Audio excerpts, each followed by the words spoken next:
Commentary on Galatians by St. John Chrysostom, translated by Gross Alexander. Chapter 1, verses 1 through 3.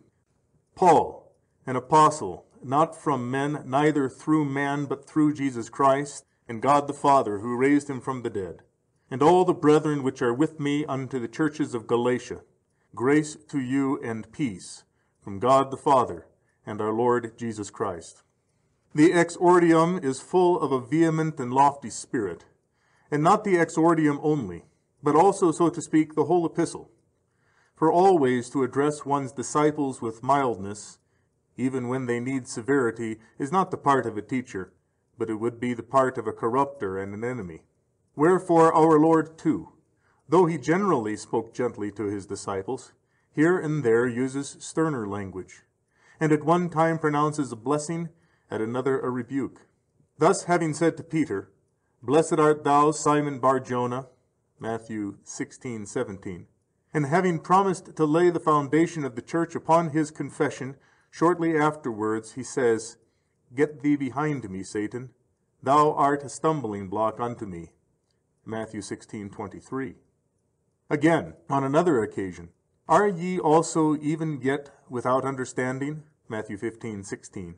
And what awe he inspired them with appears from John's saying, that when they beheld him conversing with a Samaritan woman, though they reminded him to take food, no one ventured to say, What seekest thou? Or why speakest thou with her? John 4:27. Thus taught, and walking in the steps of his Master, Paul hath varied his discourse according to the need of his disciples, at one time using knife and cautery, at another applying mild remedies. To the Corinthians he says, What will ye? Shall I come unto you with a rod, or in love, and in a spirit of meekness? 1 Corinthians 6:21. But to the Galatians, O foolish Galatians, Galatians 3:1. And not once only, but a second time also he has employed this reproof, and towards the conclusion he says with a reproachful allusion to them, Let no man trouble me, Galatians 6:17. But he soothes them again with the words, My little children, of whom I am again in travail, Galatians 4:19. And so in many other instances. Now that this epistle breathes an indignant spirit is obvious to everyone, even on the first perusal. But I must explain the cause of his anger against the disciples. Slight and unimportant it could not be, or he would not have used such vehemence. For to be exasperated by common matters is the part of the little-minded, morose, and peevish, just as it is that of the more redolent and sluggish to lose heart in weighty ones. Such a one was not Paul. What then was the offense which aroused him? It was grave and momentous, one which was estranging them all from Christ, as he himself says further on, Behold, I, Paul, say unto you, that if ye receive circumcision, Christ will profit you nothing, Galatians 5:2. And again, Ye who would be justified by the law, ye are fallen away from grace, Galatians 5:4. What then is this? For it must be explained more clearly. Some of the Jews who believed, being held down by the prepossessions of Judaism, and at the same time intoxicated by vainglory, and desirous of obtaining for themselves the dignity of teachers, came to the Galatians, and taught them that the observance of circumcision, Sabbaths, and new moons was necessary, and that Paul, in abolishing these things, was not to be borne. For, said they, Peter and James and John, the chiefs of the apostles and the companions of Christ, forbade them not. Now, in fact, they did not forbid these things, but this was not by way of delivering positive doctrine, but in condescension to the weakness of the Jewish believers, which condescension Paul had no need of when preaching to the Gentiles. But when he was in Judea, he employed it himself also. But these deceivers, by withholding the causes both of Paul's condescension and that of his brethren, misled the simpler ones, saying that he was not to be tolerated, for he appeared but yesterday, while Peter and his colleagues were from the first, that he was a disciple of the apostles, but they of Christ, that he was single, but they were many, and pillars of the church, They accused him too of acting a part, saying that this very man who forbids circumcision observes the rite elsewhere, and preaches one way to you and another way to others. Since Paul then saw the whole Galatian people in a state of excitement, a flame kindled against their church, and the edifice shaken and tottering to its fall, filled with the mixed feelings of just anger and despondency, which he has expressed in the words, I could wish to be present with you now and to change my voice, Galatians 4:20. He writes the epistle as an answer to these charges. This is his aim from the very commencement, for the underminers of his reputation had said, the others were disciples of Christ, but this man of the apostles. Wherefore he begins thus, Paul, an apostle not from men, neither through men. For these deceivers, as I was saying before, had said that this man was the last of all the apostles, and was taught by them. For Peter, James, and John were both first called, and held a primacy among the disciples, and had also received their doctrines from Christ himself, and that it was therefore fitting to obey them rather than this man, and that they forbade not circumcision, nor the observance of the law. By this and similar language, and by depreciating Paul, and exalting the honor of the other apostles, though not spoken for the sake of praising them, but of deceiving the Galatians, they induced them to adhere unseasonably to the law. Hence the propriety of his commencement. As they disparaged his doctrine, saying it came from men, while that of Peter came from Christ, he immediately addresses himself to this point, declaring himself an apostle not from men, neither through man. It was Ananias who baptized him, but it was not he who delivered him from the way of error and initiated him into the faith, but Christ himself sent from on high that wondrous voice, whereby he enclosed him in his net. For Peter and his brother, and John and his brother, he called when walking by the seaside, Matthew 4:18. But Paul, after his ascension into heaven, Acts 9:3 and 4. And just as these did not require a second call, but straightway left their nets and all that they had, and followed him, so this man at his first vocation pressed vigorously forward, waging, as soon as he was baptized, an implacable war with the Jews.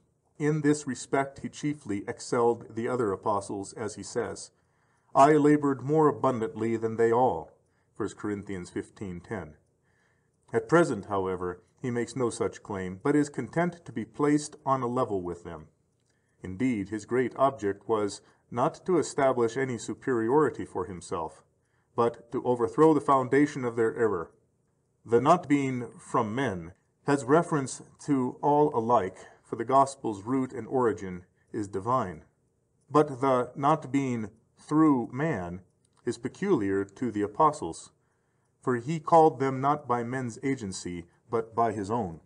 But why does he not speak of his vocation rather than his apostolate, and say, Paul, called not by man? Because here lay the whole question. For they said that the office of a teacher had been committed to him by men, namely by the apostles, whom therefore it behooved him to obey. But that it was not entrusted to him by men, Luke declares in the words, As they ministered to the Lord and fasted, the Holy Ghost said, Separate me Barnabas and Saul. Acts 13:2. From this passage it is manifest that the power of the Son and Spirit is one. For being commissioned by the Spirit, he says that he was commissioned by Christ. This appears in another place from his ascription of the things of God to the Spirit, in the words which he addresses to the elders at Miletus. Take heed unto yourselves, and to all the flock, in which the Holy Ghost hath made you bishops. Acts 20:28. Yet in another epistle he says, And God hath set some in the church, first apostles, secondly prophets, thirdly teachers. 1 Corinthians 12:28. Thus he ascribes indifferently the things of the Spirit to God, and the things of God to the Spirit. Here too he stops the mouths of heretics by the words, through Jesus Christ and God the Father. For, inasmuch as they said this term through was applied to the Son as importing inferiority, see what he does. He ascribes it to the Father, thus teaching us not to prescribe laws to the ineffable nature, nor define the degrees of Godhead which belong to the Father and Son. For to the words, through Jesus Christ, he has added, and God the Father. For if at the mention of the Father alone he had introduced the phrase, through whom, they might have argued sophistically that it was peculiarly applicable to the Father, in that the acts of the Son were to be referred to him. But he leaves no opening for this cavil, by mentioning at once both the Son and the Father, and making his language apply to both. This he does, not as referring the acts of the Son to the Father, but to show that the expression implies no distinction of essence. Further, what can now be said by those who have gathered a notion of inferiority from the baptismal formula, from our being baptized into the name of the Father, Son, and Holy Spirit? For if the Son be inferior because he is named after the Father, what will they say, seeing that in the passage before us, the Apostle, beginning from Christ, proceeds to mention the Father? Let us not even utter such a blasphemy. Let us not swerve from the truth in our contention with them. Rather, let us preserve, even if they rave 10,000 times, the due measures of reverence, since then it would be the height of madness and impiety to argue that the Son was greater than the Father because Christ was named first. So we dare not hold that the Son is inferior to the Father because he is placed after him in the baptismal formula. Who raised him from the dead? Wherefore is it, O Paul, that wishing to bring these Judaizers to the faith, you introduce none of those great and illustrious topics which occur in your epistle to the Philippians, as, who, being in the form of God, counted it not a prize to be on an equality with God, Philippians 2:6, or which you afterwards declared in that to the Hebrews, the effulgence of his glory, and the very image of his substance, Hebrews 1:3. Or again, what in the opening of his gospel the Son of Thunder sounded forth? In the beginning was the Word, and the Word was with God, and the Word was God, John 1:1. Or what Jesus himself oftentimes declares to the Jews, that his power and authority was equal to the Father's, John 5:19, 27, and so forth. Do you omit all these and make mention of the economy of his incarnation only, bringing forward his cross and dying? Yes, would Paul answer, for had this discourse been addressed to those who had unworthy conceptions of Christ, it would have been well to mention those things. But inasmuch as the disturbance comes from persons who fear to incur punishment should they abandon the law, he therefore mentions that whereby all need of the law is excluded, I mean the benefit conferred on all through the cross and the resurrection. To have said that in the beginning was the Word, and that he was in the form of God and made himself equal with God, and the like, would have declared the divinity of the Word, but would have contributed nothing to the matter in hand. Whereas it was highly pertinent thereto to add, who raised him from the dead. For our chiefest benefit was thus brought to remembrance, and men in general are less interested by discourses concerning the majesty of God than by those which set forth the benefits which come to mankind. Wherefore, omitting the former topic, he discourses of the benefits which had been conferred on us. But here the heretics insultingly exclaim, Lo, the Father raises the Son. For when once infected, they are wilfully deaf to all sublimer doctrines, and taking by itself and insisting on what is of a less exalted nature, and expressed in less exalted terms, either on account of the Son's humanity, or in honor of the Father, or for some other temporary purpose, they outrage, I will not say the Scripture, but themselves. I would fain ask such persons why they say this. Do they hope to prove the Son weak and powerless to raise one body? Nay, verily, faith in him enabled the very shadows of those who believed in him to effect the resurrection of the dead. Acts 5:15. Then the believers in him, though mortal, yet by the very shadows of their earthly bodies, and by the garments which had touched these bodies, could raise the dead, but he could not raise himself. Is not this manifest madness, a great stretch of folly? Hast thou not heard his saying, Destroy this temple, and in 3 days I will raise it up? John 2:19. And again, I have power to lay down my life, and I have power to take it again, John 10:18. Wherefore then is the Father said to have raised him up, as also to have done other things which the Son himself did?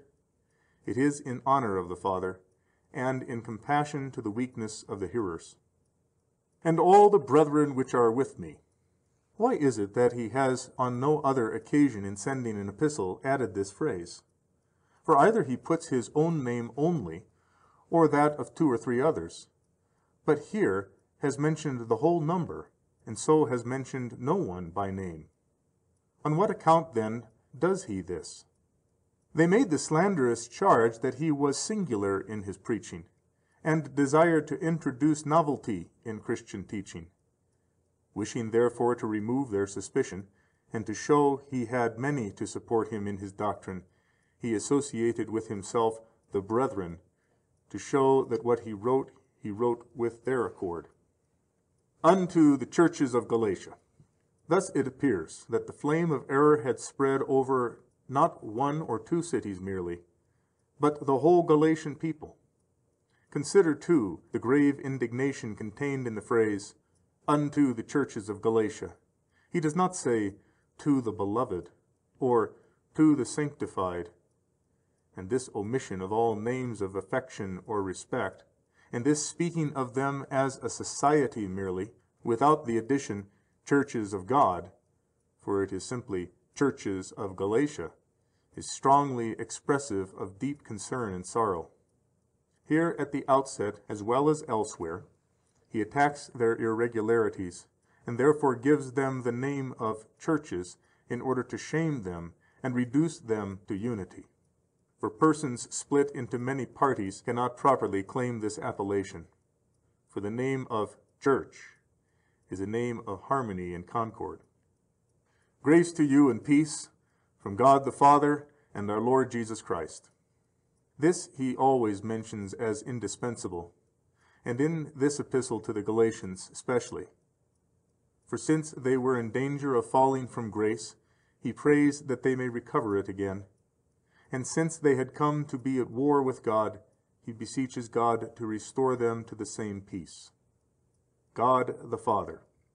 Here again is a plain confutation of the heretics, who say that John, in the beginning of his gospel, where he says, the Word was God, used the word theos without the article, to imply an inferiority in the Son's Godhead, and that Paul, where he says that the Son was in the form of God, did not mean the Father, because the word theos is without the article.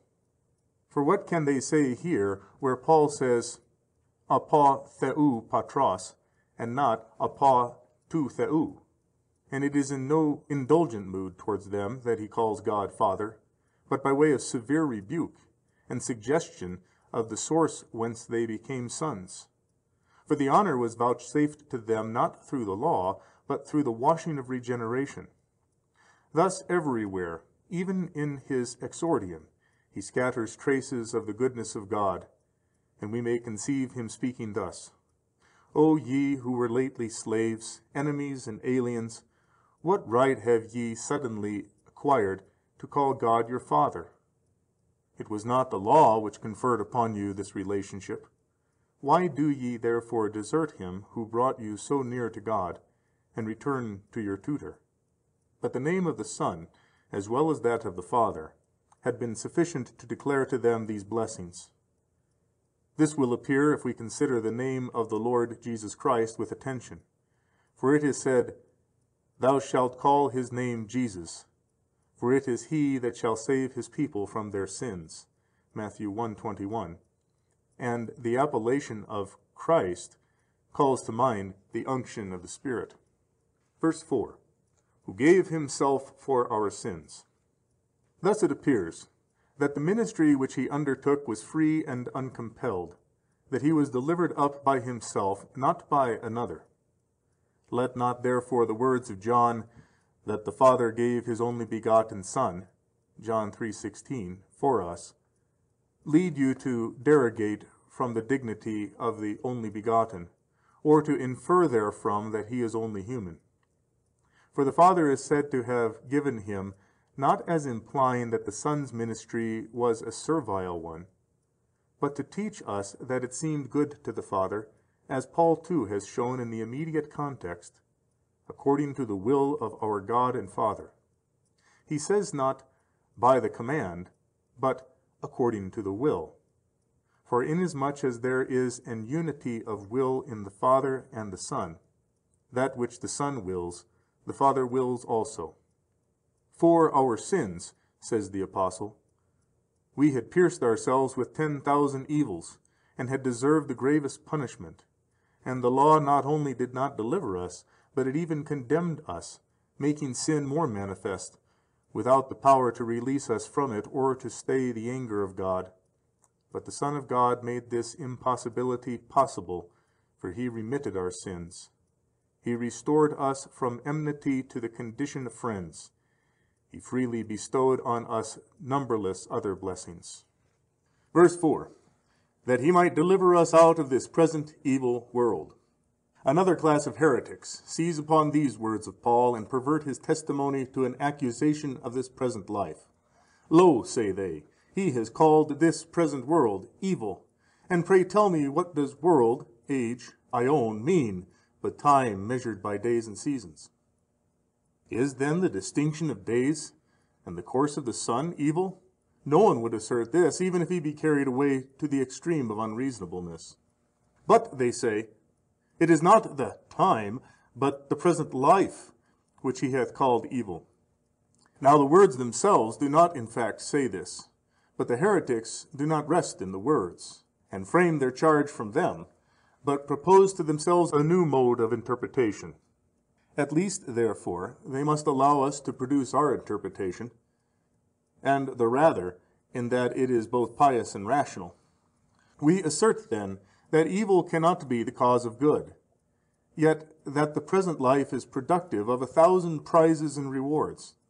And so the blessed Paul himself extols it abundantly in the words, but if to live in the flesh, if this is the fruit of my work, then what I shall choose I want not. Philippians 1:22. And then, placing before himself the alternative of living upon earth and departing and being with Christ, he decides for the former. But were this life evil, he would not have thus spoken of it, nor could anyone, however strenuous his endeavor, draw it aside into the service of virtue. For no one would ever use evil for good, fornication for chastity, envy for benevolence. And so, when he says that the mind of the flesh is not subject to the law of God, neither indeed can it be, Romans 8:7, he means that vice as such cannot become virtue, and the expression evil world must be understood to mean evil actions and a depraved moral principle. Again, Christ came not to put us to death and deliver us from the present life in that sense, but to leave us in the world and prepare us for a worthy participation of our heavenly abode. Wherefore he saith to the Father, and these are in the world, and I come to thee. I pray not that thou shouldest take them from the world, but that thou shouldest keep them from the evil. John 17:11, 15. That is, from sin. Further, those who will not allow this, but insist that the present life is evil, should not blame those who destroy themselves. For as he who withdraws himself from evil is not blamed, but deemed worthy of a crown, so he who by a violent death, by hanging or otherwise, puts an end to his life ought not to be condemned. Whereas God punishes such men more than murderers, and we all regard them with horror, and justly. For if it is base to destroy others, much more is it to destroy oneself. Moreover, if this life be evil, murderers would deserve a crown, as rescuing us from evil. Besides this, they are caught by their own words, for in that they place the sun in the first, and the moon in the second rank of their deities, and worship them as the givers of many goods. Their statements are contradictory. For the use of these and the other heavenly bodies is none other than to contribute to our present life, which they say is evil, by nourishing and giving light to the bodies of men and animals, and bringing plants to maturity. How is it then that the constitution of this evil life is so ministered to by those who according to you are gods. Gods indeed they are not, far from it, but works of God, created for our use. Nor is this world evil. And if you tell me of murderers, of adulterers, of tomb robbers, these things have nothing to do with the present life. For these offenses proceed not from that life which we live in the flesh, but from a depraved will. For if they were necessarily connected with this life, as embraced in one lot with it, no man would be free or pure from them. For no man can escape the characteristic accidents of humanity, such as to eat and drink, to sleep and grow, to hunger and thirst, to be born and die, and the like. No man can ever become superior to these, neither sinner nor just man, king nor peasant. We all are subject to the necessity of nature. And so, if vice were an essential element of this life, no one could avoid it, any more than the things just mentioned. And let me not be told that good men are rare, for natural necessity is insuperable by all, so that as long as one virtuous man shall be found, my argument will in no wise be invalidated. Miserable, wretched man, what is it thou sayest? Is this life evil, wherein we have learnt to know God, and meditate on things to come, and have become angels instead of men, and take part in the choirs of the heavenly powers? What other proof do we need of an evil and depraved mind? Why then, they say, does Paul call the present life evil? In calling the present world age evil, he has accommodated himself to our usage, who are wont to say, I have had a bad day, thereby complaining not of the time itself, but of actions or circumstances.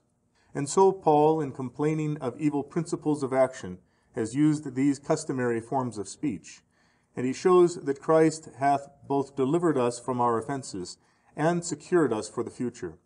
The first he has declared in the words, who gave himself for our sins, and by adding, that he might deliver us out of this present evil world, he has pronounced our future safety.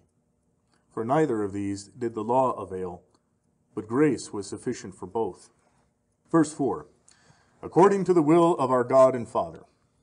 Since they were terrified by their notion that by deserting that old law and adhering to the new, they should disobey God who gave the law, he corrects their error and says that this seemed good to the Father also, and not simply the Father, but our Father, which he does in order to affect them by showing that Christ has made his Father our Father. Verse 5, to whom be the glory forever and ever. Amen. This too is new and unusual, for we never find the word Amen placed at the beginning of an epistle, but a good way on.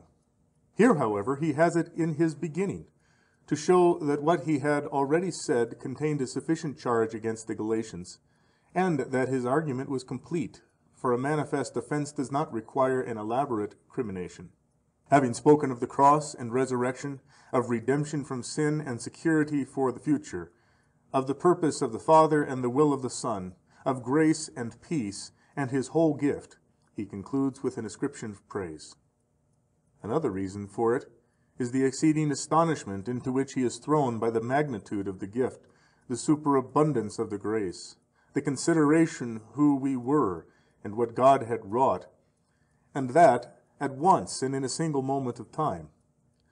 Unable to express this in words, he breaks out into a doxology, sending up for the whole world an eulogium, not indeed worthy of the subject, but such as was possible to him.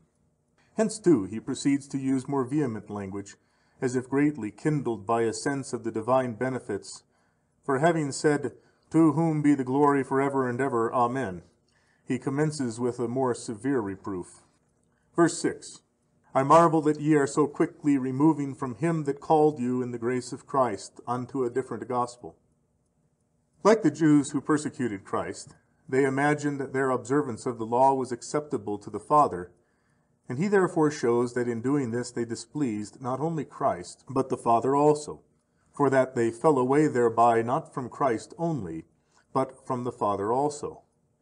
As the old covenant was given not by the Father only, but also by the Son, so the covenant of grace proceeded from the Father as well as the Son, and their very act is common.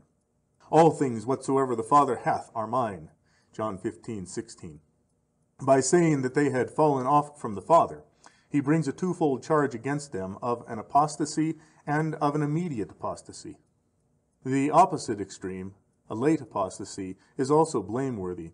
But he who falls away at the first onset, and in the very skirmishing, displays an example of the most extreme cowardice, of which very thing he accuses them also, saying, How is it that your seducers need not even time for their designs, but the first approaches suffice for your overthrow and capture? And what excuse can ye have, if this is a crime among friends, and he who deserts old and useful associates is to be condemned? Consider what punishment he is obnoxious to, who revolts from God that called him. He says, I marvel, not only by way of reproof, that after such bounty, such a remission of their sins, such overflowing kindness, they had deserted to the yoke of servitude, but also in order to show that the opinion he had had of them was a favorable and exalted one. For had he ranked them among ordinary and easily deceived persons, he would not have felt surprise. But since you, he says, are of noble sort and have suffered much, I do marvel. Surely this was enough to recover and lead them back to their first expressions. He alludes to it also in the middle of the epistle. Did ye suffer so many things in vain, if it be indeed in vain? Galatians 3:4. Ye are removing. He says not, ye are removed, that is, I will not believe or suppose that your seduction is complete. This is the language of one about to recover them, which further on he expresses yet more clearly in the words, I have confidence to you ward in the Lord, that ye will be none otherwise minded. Galatians 5:10. From him that called you in the grace of Christ. The calling is from the Father, but the cause of it is the Son. He it is who hath brought about reconciliation and bestowed it as a gift. For we were not saved by works in righteousness, or I should rather say that these blessings proceed from both, as he says, Mine are thine, and thine are mine. John 17:10. He says not, Ye are removing from the gospel, but from God who called you, a more frightful expression, and more likely to affect them. Their seducers did not act abruptly, but gradually, and while they removed them from the faith in fact, left names unchanged. It is the policy of Satan not to set his snares in open view. Had they urged them to fall away from Christ, they would have been shunned as deceivers and corrupters. But suffering them so far to continue in the faith, and putting upon their error the name of the gospel, without fear they undermine the building, employing the terms which they use as a sort of curtain to conceal the destroyers themselves. As therefore they gave the name of gospel to this their imposture, he contends against the very name, and boldly says, Unto a different gospel. Verse 7, which is not another gospel. And justly, for there is not another. Nevertheless, the Marcionites are misled by this phrase, as diseased persons are injured even by healthy food. For they have seized upon it and exclaim, So Paul himself has declared there is no other gospel. For they do not allow all the evangelists, but one only, and him mutilated and confused according to their pleasure. Their explanation of the words, according to my gospel and the preaching of Jesus Christ, Romans 16:25, is sufficiently ridiculous. Nevertheless, for the sake of those who are easily seduced, it is necessary to refute it. We assert, therefore, that although 1,000 gospels were written, if the contents of all were the same, they would still be one, and their unity no wise infringed by the number of writers. So, on the other hand, if there were one writer only, but he were to contradict himself, the unity of the things written would be destroyed. For the oneness of a work depends not on the number of its authors, but on the agreement or contradictoriness of its contents. Whence it is clear that the 4 Gospels are one gospel. For, as the 4 say the same thing, its oneness is preserved by the harmony of the contents, and not impaired by the difference of persons. And Paul is not now speaking of the number, but of the discrepancy of the things spoken. With justice might they lay hold of this expression, if the Gospels of Matthew and Luke differed in the signification of their contents and in their doctrinal accuracy. But as they are one and the same, let them cease being senseless and pretending to be ignorant of the things which are plain to the very children. Verse 7. Only there are some that trouble you, and would pervert the gospel of Christ. That is to say, ye will not recognize another gospel, so long as your mind is sane, so long as your vision remains healthy and free from distorted and imaginary phantoms. For as the disordered eye mistakes the object presented to it, so does the mind when made turbid by the confusion of evil thoughts. Thus the madman confounds objects. But this insanity is more dangerous than a physical malady, for it works injury not in the regions of sense, but of the mind. It creates confusion not in the organ of bodily vision, but in the eye of the understanding, and would pervert the gospel of Christ. They had in fact only introduced 1 or 2 commandments, circumcision and the observance of days. But he says that the gospel was subverted in order to show that a slight adulteration vitiates the whole. For as he who but partially pares away the image on a royal coin renders the whole spurious, so he who swerves ever so little from the pure faith soon proceeds from this to graver errors, and becomes entirely corrupted. Where then are those who charge us with being contentious and separating from heretics, and say that there is no real difference between us except what arises from our ambition? Let them hear Paul's assertion that those who had but slightly innovated subverted the gospel. Not to say that the Son of God is a created being is a small matter. Know you not that even under the elder covenant, a man who gathered sticks on the Sabbath and transgressed a single commandment, and that not a great one, was punished with death? Numbers 15:32 and 36. And that Uzzah, who supported the ark when on the point of being overturned, was struck suddenly dead, because he had intruded upon an office which did not pertain to him? 2 Samuel 6:6 and 7. Wherefore, if to transgress the Sabbath and to touch the falling ark drew down the wrath of God so signally as to deprive the offender of even a momentary respite, shall he who corrupts unutterably awful doctrines find excuse and pardon? Assuredly not. A want of zeal in small matters is the cause of all our calamities, and because slight errors escape fitting correction, greater ones creep in. As in the body, a neglect of wounds generates fever, mortification, and death, so in the soul, slight evils overlooked open the door to graver ones. It is accounted a trivial fault that one man should neglect fasting. That another, who is established in the pure faith, dissembling on account of circumstances, should surrender his bold profession of it, neither is this anything great or dreadful. But a third should be irritated and threaten to depart from the true faith, is excused on the plea of passion and resentment. Thus 1,000 similar errors are daily introduced into the church, and we are become a laughingstock to Jews and Greeks, seeing that the church is divided into 1,000 parties. But if a proper rebuke had at first been given to those who attempted slight perversions and a deflection from the divine oracles, such a pestilence would not have been generated, nor such a storm have seized upon the churches. You will now understand why Paul calls circumcision a subversion of the gospel. There are many among us now who fast on the same day as the Jews, and keep the Sabbaths in the same manner, and we endure it nobly, or rather ignobly and basely. And why do I speak of Jews, seeing that many Gentile customs are observed by some among us? Omens, auguries, presages, distinctions of days, a curious attention to the circumstances of their children's birth, and as soon as they are born, tablets with impious inscriptions are placed upon their unhappy heads, thereby teaching them from the first to lay aside virtuous endeavors, and drawing part of them, at least, under the false domination of fate. But if Christ in no way profits those who are circumcised, what shall faith hereafter avail to the salvation of those who have introduced such corruptions?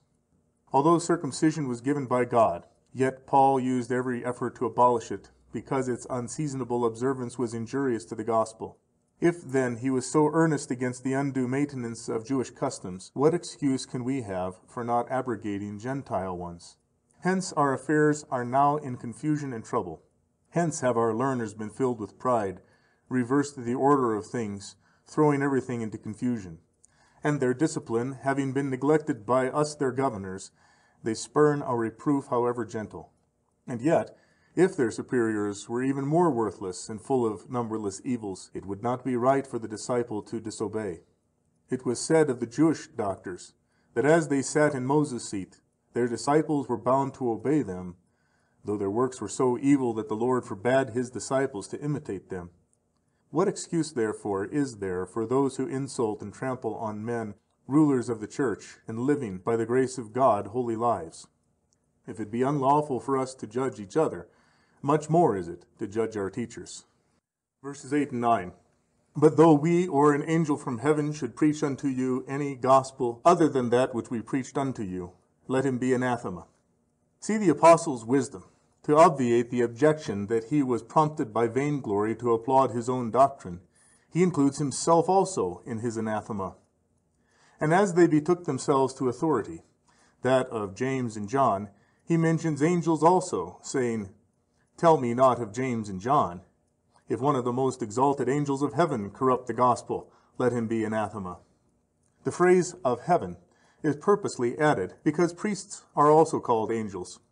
For the priest's lips should keep knowledge, and they should seek the law at his mouth, for he is the messenger, angel, of the Lord of hosts. Malachi 2:7. Lest therefore it should be thought that priests are here meant by the term angels, he points out the celestial intelligences by the addition, from heaven. And he says not, if they preach a contrary gospel, or subvert the whole of the true one, let them be anathema, but if they even slightly vary, or incidentally disturb my doctrine. As we have said before, so say I now again, that his words might not seem to be spoken in anger, or with exaggeration, or with recklessness, he now repeats them. Sentiments may perhaps change when an expression has been called forth by anger, but to repeat it a second time proves that it was spoken advisedly, and was previously approved by the judgment. When Abraham was requested to send Lazarus, he replied, They have Moses and the prophets, let them hear them. If they hear them not, neither will they be persuaded if one rise from the dead. Luke 16:31. And Christ introduces Abraham thus speaking, to show that he would have the Scriptures accounted more worthy of credence, even than one raised from the dead. Paul too, and when I say Paul, I mean Christ, who directed his mind, prefers them before an angel come down from heaven. And justly, for the angels, though mighty, are but servants and ministers, but the Scriptures were all written and sent, not by servants, but by God the Lord of all. He says, If any man preach another gospel to you than that which we have preached, not if this or that man. And herein appears his prudence, and care of giving offense. For what needed there still any mention of names, when he had used such extensive terms as to embrace all, both in heaven and earth? In that he anathematized evangelists and angels, he included every dignity, and his mention of himself included every intimacy and affinity. Tell me not, he exclaims, that my fellow apostles and colleagues have so spoken. I spare not myself if I preach such doctrine. And he says this not as condemning the apostles for swerving from the message they were commissioned to deliver, far from it. For he says, whether we or they thus preached, but to show that in the discussion of truth, the dignity of persons is not to be considered. Verse 10, For am I now persuading men or God? Or am I seeking to please men? If I were still pleasing men, I should not be a servant of Christ. Granting, says he, that I might deceive you by these doctrines, could I deceive God, who knows my yet unuttered thoughts, and to please whom is my unceasing endeavor? See here the apostolic spirit, the evangelical loftiness. So too he writes to the Corinthians, For we are not again commending ourselves unto you, but speak as giving you occasion of glorying. 2 Corinthians 5:12. And again, But with me it is a very small thing that I should be judged of you, or of man's judgment. 1 Corinthians 4:3. For since he is compelled to justify himself to his disciples, being their teacher, he submits to it. But he is grieved at it, not on account of chagrin, far from it, but on account of the instability of the minds of those led away, and on account of not being fully trusted by them. Wherefore Paul now speaks, as it were, thus, Is my account to be rendered to you? Shall I be judged by men? My account is to God. and all my acts are with a view to that inquisition. Nor am I so miserably abandoned as to pervert my doctrine, seeing that I am to justify what I preach before the Lord of all. He thus expressed himself, as much with a view of withstanding their opinions, as in self-defense. For it becomes disciples to obey, not to judge their master. But now, says he, that the order is reversed, and ye sit as judges, know that I am but little concerned to defend myself before you. All I do for God's sake, and in order that I may answer to him concerning my doctrine. He who wishes to persuade men is led to act tortuously and insincerely, and to employ deceit and falsehood, in order to engage the assent of his hearers. But he who addresses himself to God and desires to please him needs simplicity and purity of mind, for God cannot be deceived. Whence it is plain that I have thus written to you not from the love of rule, or to gain disciples, or to receive honor at your hands. My endeavor has been to please God, not man. Were it otherwise, I should still consort with the Jews, still persecute the church, I who have cast off my country altogether, my companions, my friends, my kindred, and all my reputation, and taken in exchange for these persecution, enmity, strife, and daily impending death, have given a signal proof that I speak not from love of human applause. This, he says, being about to narrate his former life and sudden conversion, and to demonstrate clearly that it was sincere, and that they might not be elevated by a notion that he did this by way of self-vindication to them, he premises, For do I now persuade men? He well knew how, on fitting occasion, to correct his disciples in a grave and lofty tone. Assuredly he had other sources whence to demonstrate the truth of his preaching, by signs and miracles, by dangers, by prisons, by daily deaths, by hunger and thirst, by nakedness, and the like. Now, however, that he is speaking not of false apostles, but of the true, who had shared these very perils, he employs another method. For when his discourse was pointed towards false apostles, he institutes a comparison by bringing forward his endurance of danger, saying, Are they ministers of Christ? I speak as one beside himself. I am more, in labors more abundantly, in prisons more abundantly, in stripes above measure, in deaths oft. 2 Corinthians 11:23. But now he speaks of his former manner of life, and says, verses 11 and 12, For I make known to you, brethren, as touching the gospel which was preached by me, that it is not after man. For neither did I receive it from man, nor was I taught it, but it came to me through revelation of Jesus Christ. You observe how sedulously he affirms what he was taught of Christ, who himself, without human intervention, condescended to reveal to him all knowledge. And if he were asked for his proof that God himself thus immediately revealed to him these ineffable mysteries, he would instance his former manner of life, arguing that his conversion would not have been so sudden, had it not been by divine revelation. For when men have been vehement and eager on the contrary side, their conviction, if it is effected by human means, requires much time and ingenuity. It is clear, therefore, that he whose conversion is sudden, and who has been sobered in the very height of his madness, must have been vouchsafed a divine revelation and teaching, and so have at once arrived at complete sanity. On this account, he is obliged to relate his former life, and to call the Galatians as witnesses of past events, that the only begotten Son of God had himself from heaven vouchsafed to call me, says he, you who were not present could not know. But that I was a persecutor you do know, for my violence even reached your ears, and the distance between Palestine and Galatia is so great, that the report would not have extended thither, had not my acts exceeded all bounds and endurance. Wherefore he says, verse 13, For ye have heard of my manner of life in time past in the Jews' religion, how that beyond measure I persecuted the church of God, and made havoc of it. Observe how he shrinks not from aggravating each point, not saying simply that he persecuted, but beyond measure, and not only persecuted, but made havoc of it. which signifies an attempt to extinguish, to pull down, to destroy, to annihilate the church.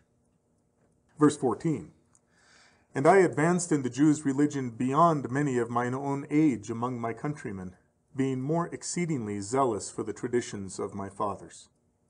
To obviate the notion that his persecution arose from passion, vainglory, or enmity, he shows that he was actuated by zeal, not indeed according to knowledge, Romans 10:2, still by a zealous admiration of the traditions of his fathers.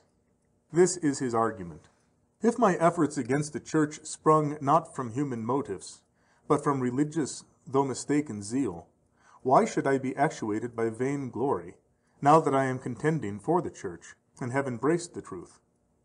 If it was not this motive, but a godly zeal which possessed me when I was in error, much more, now that I have come to know the truth, ought I to be free from such a suspicion. As soon as I passed over to the doctrines of the church, I shook off my Jewish prejudices, manifesting on that side a zeal still more ardent. And this is a proof that my conversion is sincere, and that the zeal which possesses me is from above. What other inducement could I have to make such a change, and to barter honor for contempt, repose for peril, security for distress? None surely but the love of truth. Verses 15 and 16. "But when it was the good pleasure of God, who separated me even from my mother's womb, and called me through his grace to reveal his Son in me, that I might preach him among the Gentiles, immediately I conferred not with flesh and blood." Here his object is to show that it was by some secret providence that he was left for a time to himself. For if he was set apart from his mother's womb to be an apostle, and to be called to that ministry, yet was not actually called till that juncture, which summons he instantly obeyed, it is evident that God had some hidden reason for this delay. What this purpose was, you are perhaps eager to learn from me, and primarily why he was not called with the 12. But in order not to protract this discourse by digressing from that which is more pressing, I must entreat your love not to require all things from me, but to search for it by yourselves, and to beg of God to reveal it to you. Moreover, I partly discussed this subject when I discoursed before you on the change of his name from Saul to Paul, which, if you have forgotten, you will fully gather from a perusal of that volume. At present, let us pursue the thread of our discourse, and consider the proof he now adduces that no natural event had befallen him, but God himself had providentially ordered the occurrence. "And called me through his grace." God indeed says that he called him on account of his excellent capacity, as he said to Ananias, "For he is a chosen vessel unto me, to bear my name before the Gentiles and kings." Acts 9:15. That is to say, capable of service and the accomplishment of great deeds. God gives this as the reason for his call, for he himself everywhere ascribes it to grace, and to God's inexpressible mercy, as in the words, "Howbeit for this cause I obtained mercy. Not that I was sufficient or even serviceable, but that in me as chief might Jesus Christ show forth all his long suffering, for an ensample of them which should hereafter believe on him unto eternal life." 1 Timothy 1:16. Behold his overflowing humility. "I obtained mercy," says he, "that no one might despair, when the worst of men had shared his bounty." For this is the force of the words, that he might show forth all his long suffering for an ensample of them which should hereafter believe on him. To reveal his Son in me.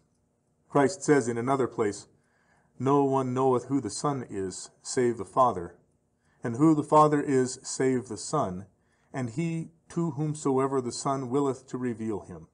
Luke 10:22. You observe that the Father reveals the Son, and the Son the Father. So it is as to their glory. The Son glorifies the Father, and the Father the Son. "Glorify thy Son, that the Son may glorify thee," and "as I have glorified thee," John 17:1 and 4. But why does he say, "to reveal his Son in me," and not to me. It is to signify that he had not only been instructed in the faith by words, but that he was richly endowed with the Spirit, that the revelation had enlightened his whole soul, and that he had Christ speaking within him, that I might preach him among the Gentiles.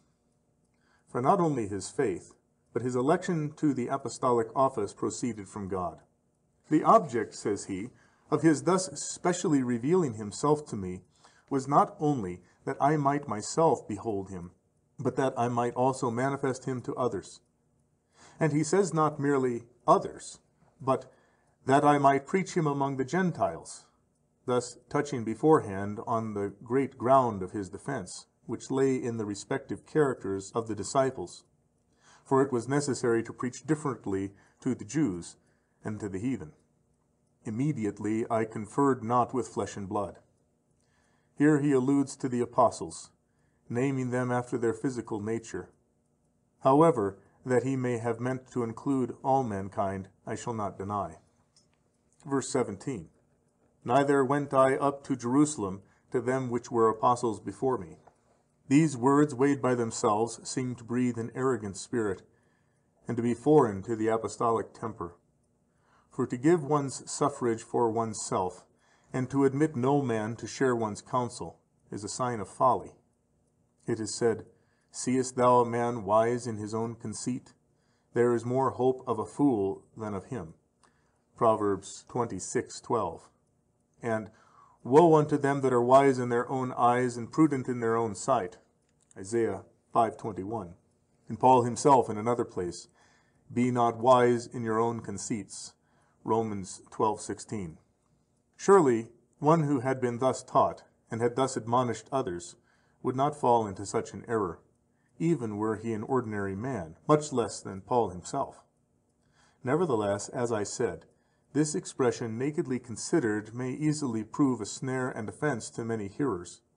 But if the cause of it is subjoined, all will applaud and admire the speaker.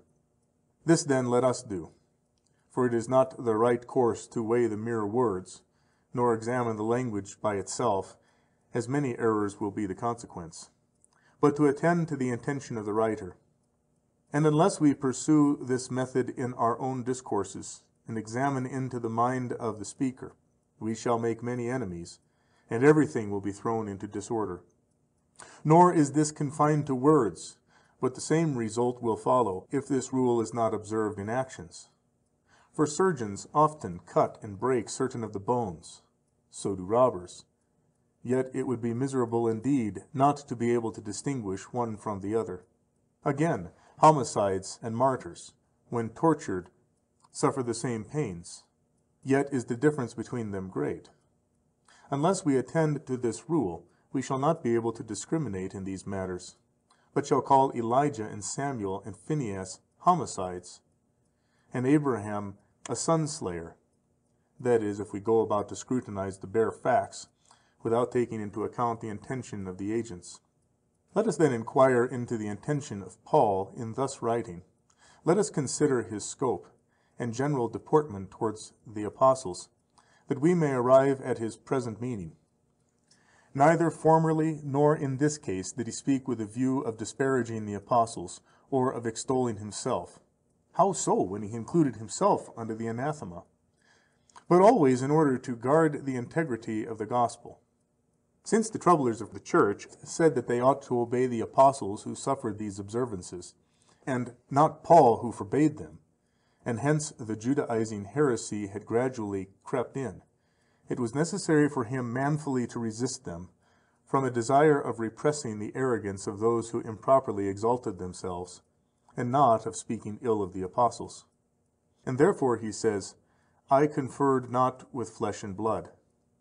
For it would have been extremely absurd for one who had been taught by God afterwards to refer himself to men. For it is right that he who learns from men should in turn take men as his counselors. But he to whom that divine and blessed voice had been vouchsafed, and who had been fully instructed by him that possesses all the treasures of wisdom, wherefore should he afterwards confer with men? It were meet that he should teach, not be taught by them. Therefore he thus spoke, not arrogantly, but to exhibit the dignity of his own commission. Neither went I up, says he, to Jerusalem, to them which were apostles before me, because they were continually repeating that the apostles were before him, and were called before him. He says, I went not up to them. Had it been needful for him to communicate with them, he who revealed to him his commission would have given him this injunction. Is it true, however, that he did not go up thither? Nay, he went up, and not merely so, but in order to learn somewhat of them. When a question arose on our present subject in the city of Antioch, in the church which had from the beginning shown so much zeal, and it was discussed whether the Gentile believers ought to be circumcised, or were under no necessity to undergo the rite, this very Paul himself and Silas went up. How is it then that he says, I went not up, nor conferred? First, because he went not up of his own accord, but was sent by others. Next, because he came not to learn, but to bring others over. For he was from the first of that opinion, which the apostles subsequently ratified, that circumcision was unnecessary. But when these persons deemed him unworthy of credit, and applied to those at Jerusalem, he went up, not to be farther instructed, but to convince the gainsayers that those at Jerusalem agreed with him. Thus he perceived from the first the fitting line of conduct, and needed no teacher, but primarily, and before any discussion, maintained without wavering what the apostles, after much discussion, Acts 15:2 and 7, subsequently ratified. Thus Luke shows by his own account that Paul argued much at length with them on this subject before he went to Jerusalem. But since the brethren chose to be informed on this subject by those at Jerusalem, he went up on their own account, not on his own. And his expression, I went not up, signifies that he neither went at the outset of his teaching, nor for the purpose of being instructed. Both are implied by the phrase, immediately I conferred not with flesh and blood.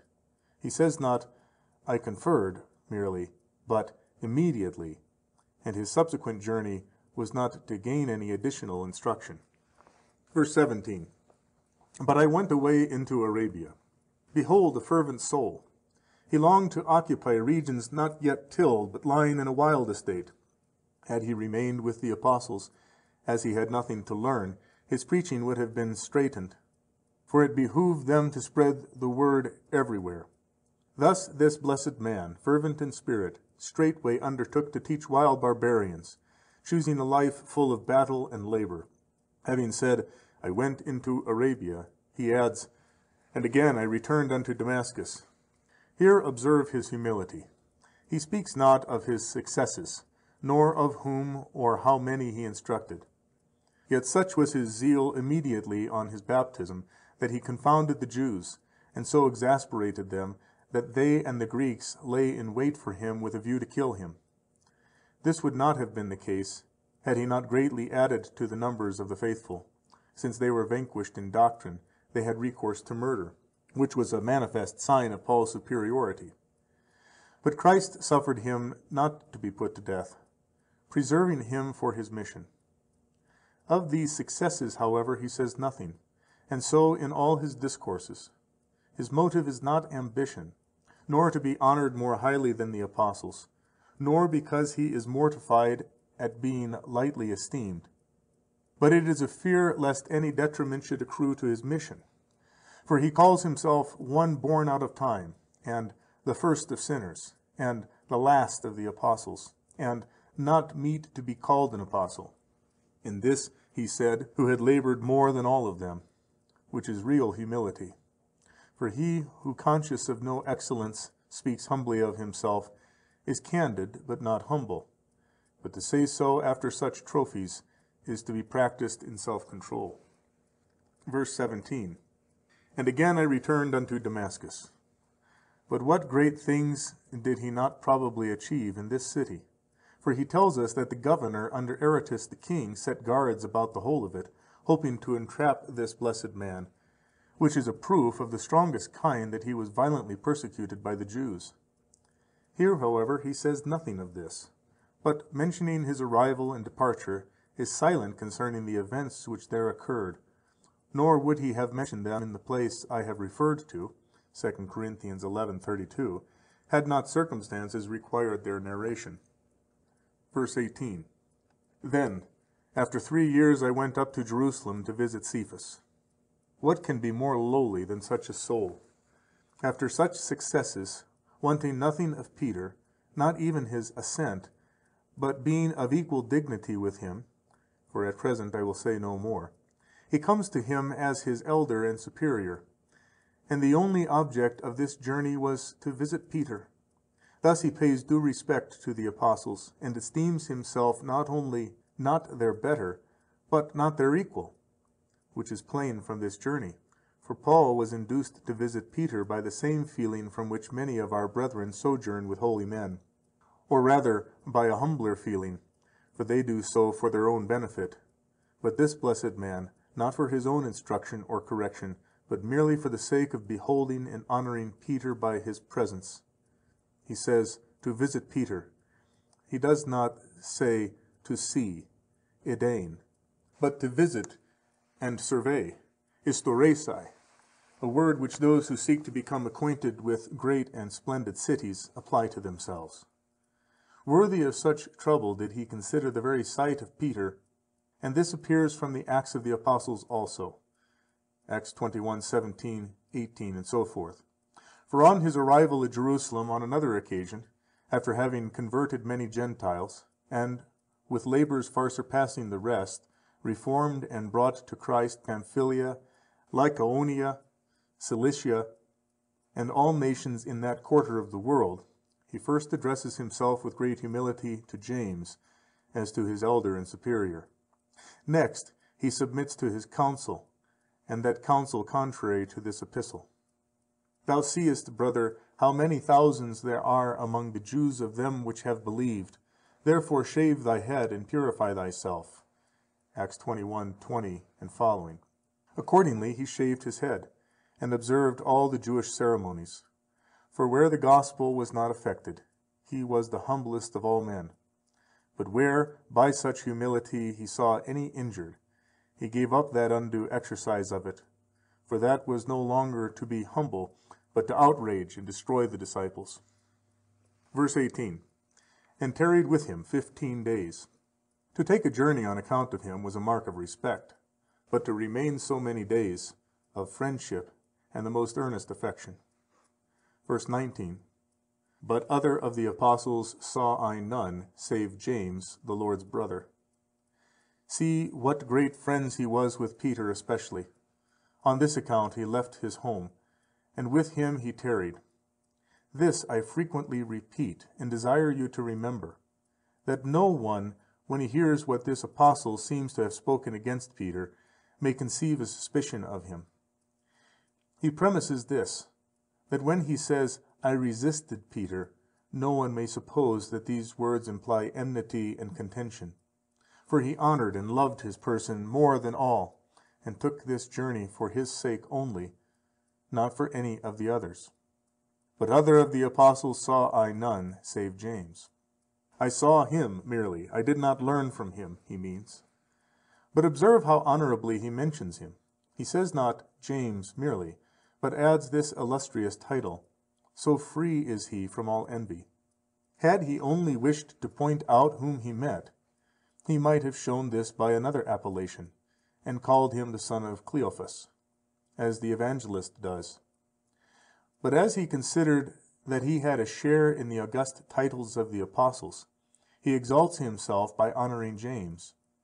And this he does by calling him the Lord's brother, although he was not by birth his brother, but only so reputed. Yet this did not deter him from giving the title. And in many other instances he displays towards all the apostles that noble disposition which beseemed him. Verse 20. Now, touching the things which I write unto you, behold, before God I lie not. Observe throughout the transparent humility of this holy soul.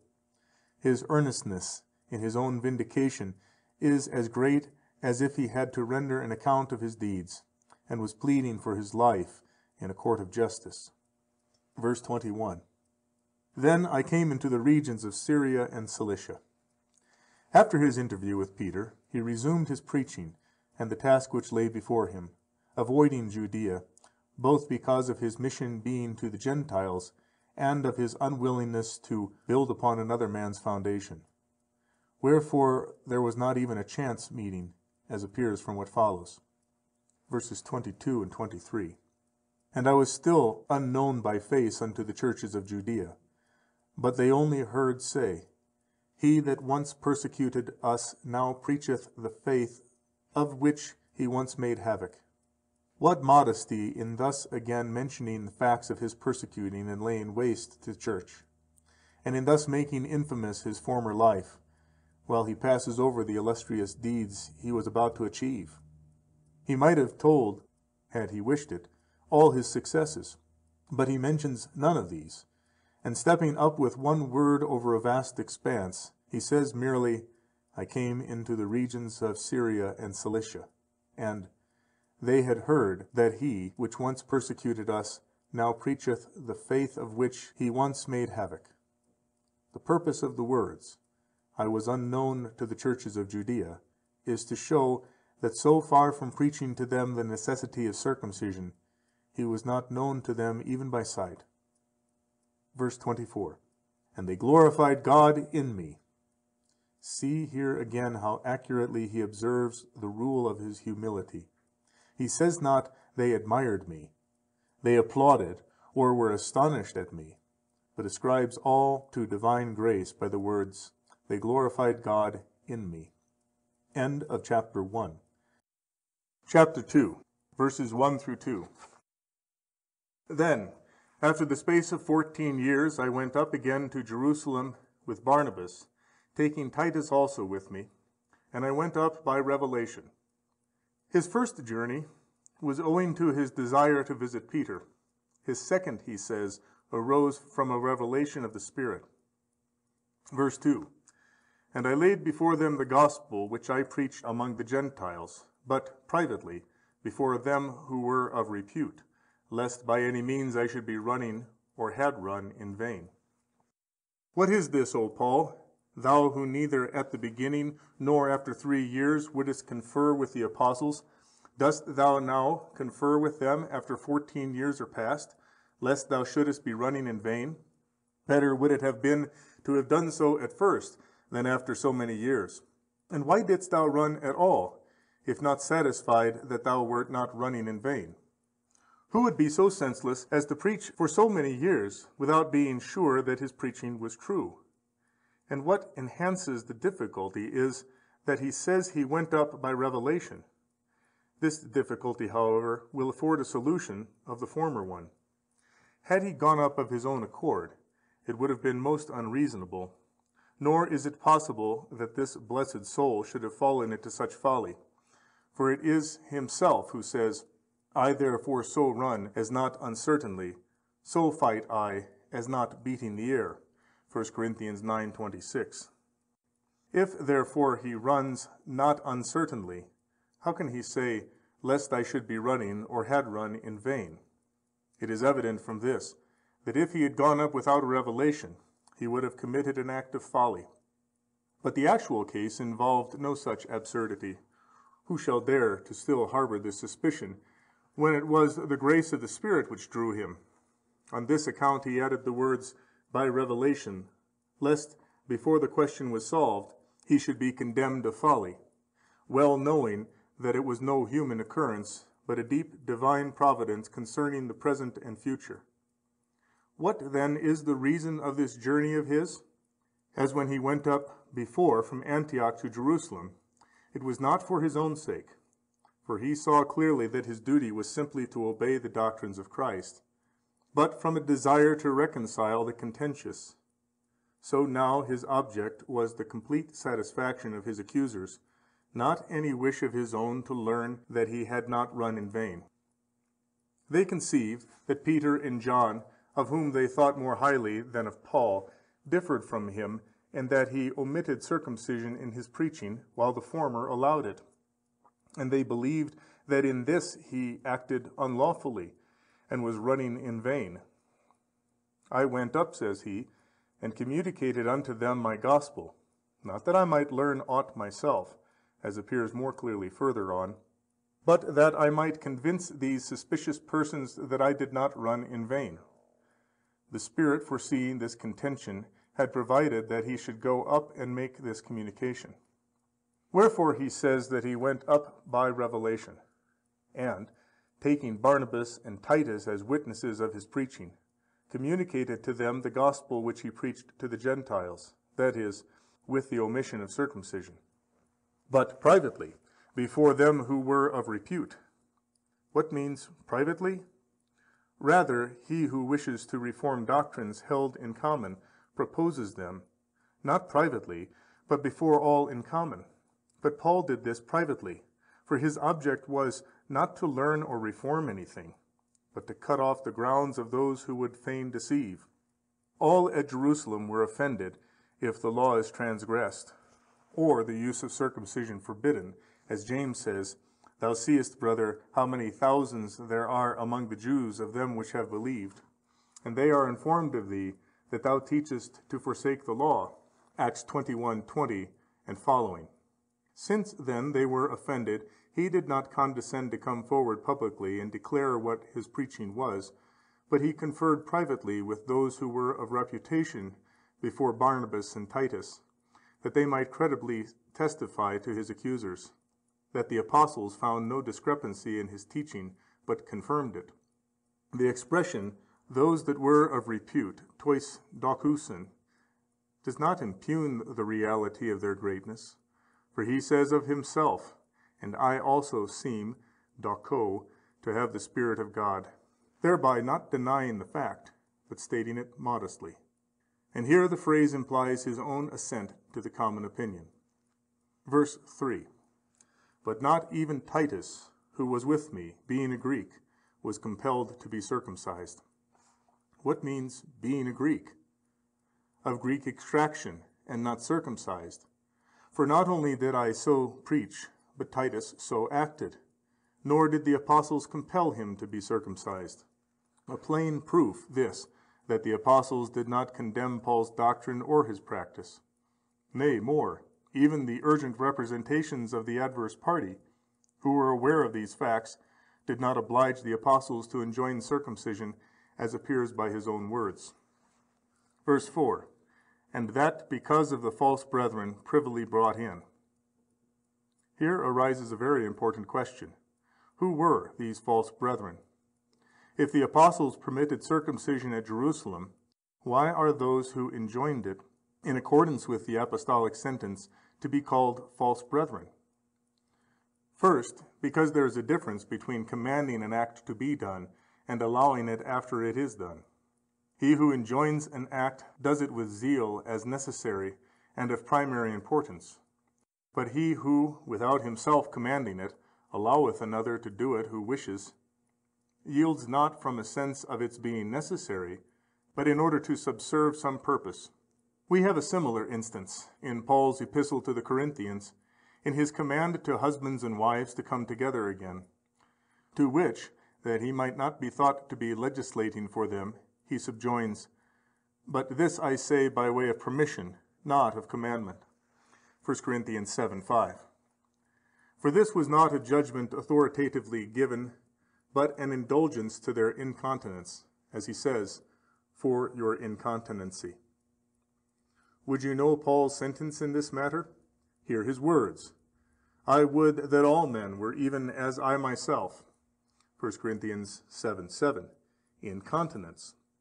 And so here the apostles made this concession, not as vindicating the law, but as condescending to the infirmities of Judaism. Had they been vindicating the law, they would not have preached to the Jews in one way and to the Gentiles in another. Had the observance been necessary for unbelievers, then indeed it would plainly have likewise been necessary for all the faithful. But by their decision not to harass the Gentiles on this point, they showed that they permitted it by way of condescension to the Jews, whereas the purpose of the false brethren was to cast them out of grace and reduce them under the yoke of slavery again. This is the first difference, and a very wide one. The second is that the apostles so acted in Judea, where the law was in force, but the false brethren everywhere, for all the Galatians were influenced by them.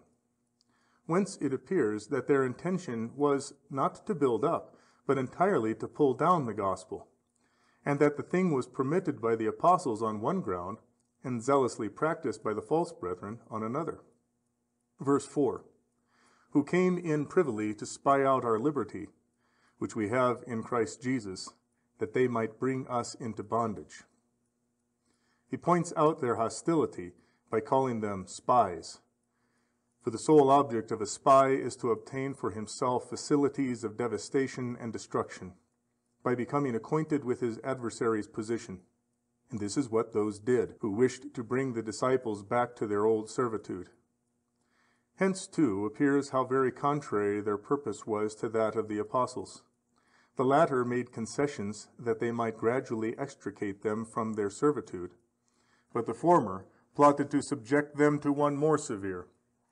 Therefore, they looked around and observed accurately and made themselves busybodies to find out who were uncircumcised. As Paul says, they came in privily to spy out our liberty, thus pointing out their machinations not only by the term spies, but by this expression of a furtive entrance and creeping in. Verse 5, to whom we gave place in the way of subjection, no, not for an hour. Observe the force and emphasis of the phrase. He says not by argument, but by subjection, for their object was not to teach good doctrine, but to subjugate and enslave them. Wherefore, he says, we yielded to the apostles, but not to these. Verse 5, that the truth of the gospel might continue with you. That we may confirm, says he, by our deeds what we have already declared by words, namely, that the old things are passed away, behold, they are become new, and that, if any man is in Christ, he is a new creature, 2 Corinthians 5:17, and that, if ye receive circumcision, Christ will profit you nothing, Galatians 5:2. In maintaining this truth, we gave place not even for an hour. Then, as he was directly met by the conduct of the apostles, and the reason of their enjoining the right would probably be asked, he proceeds to solve this objection. This he does with great skill, for he does not give the actual reason, which was that the apostles acted by way of condescension, and in the use of a scheme, oikonomia, as it were, for otherwise his hearers would have been injured. For those who are to derive benefit from a scheme should be unacquainted with the design of it. All will be undone if this appears.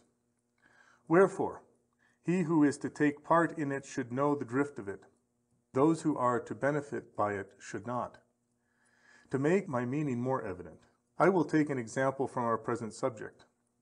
The blessed Paul himself, who meant to abrogate circumcision, when he was about to send Timothy to teach the Jews, first circumcised him, and so sent him. This he did, that his hearers might the more readily receive him. He began by circumcising, that in the end he might abolish it. But this reason he imparted to Timothy only, and told it not to the disciples. Had they known that the very purpose of his circumcision was the abolition of the rite, they would never have listened to his preaching, and the whole benefit would have been lost. But now their ignorance was of the greatest use to them, for their idea that his conduct proceeded from a regard to the law led them to receive both him and his doctrine with kindness and courtesy. And having gradually received him and become instructed, they abandoned their old customs. Now this would not have happened had they known his reasons from the first, for they would have turned away from him, and being turned away would not have given him a hearing, and not hearing would have continued in their former error. To prevent this, he did not disclose his reasons. Here, too, he does not explain the occasion of the scheme, oikonomia, but shapes his discourse differently, thus, verse 6, but from those who were reputed to be somewhat, whatsoever they were, it maketh no matter to me, God accepteth no man's person. Here he not only does not defend the apostles, but even presses hard upon these holy men for the benefit of the weak. His meaning is this: although they permit circumcision, they shall render an account to God, for God will not accept their persons, because they are great and in station. But he does not speak so plainly, but with caution. He says not, if they vitiate their doctrine and swerve from the appointed rule of their preaching, they shall be judged with the utmost rigor and suffer punishment. But he alludes to them more reverently, in the words of those who were reputed to be somewhat whatsoever they were. He says not whatsoever they are, but were, showing that they too had thenceforth ceased so to preach, the doctrine having extended itself universally. The phrase whatsoever they were implies that if they so preached, they should render account, for they had to justify themselves before God, not before men. This he said, not as doubtful or ignorant of the rectitude of their procedure, but, as I said before, from a sense of the expediency of so forming his discourse.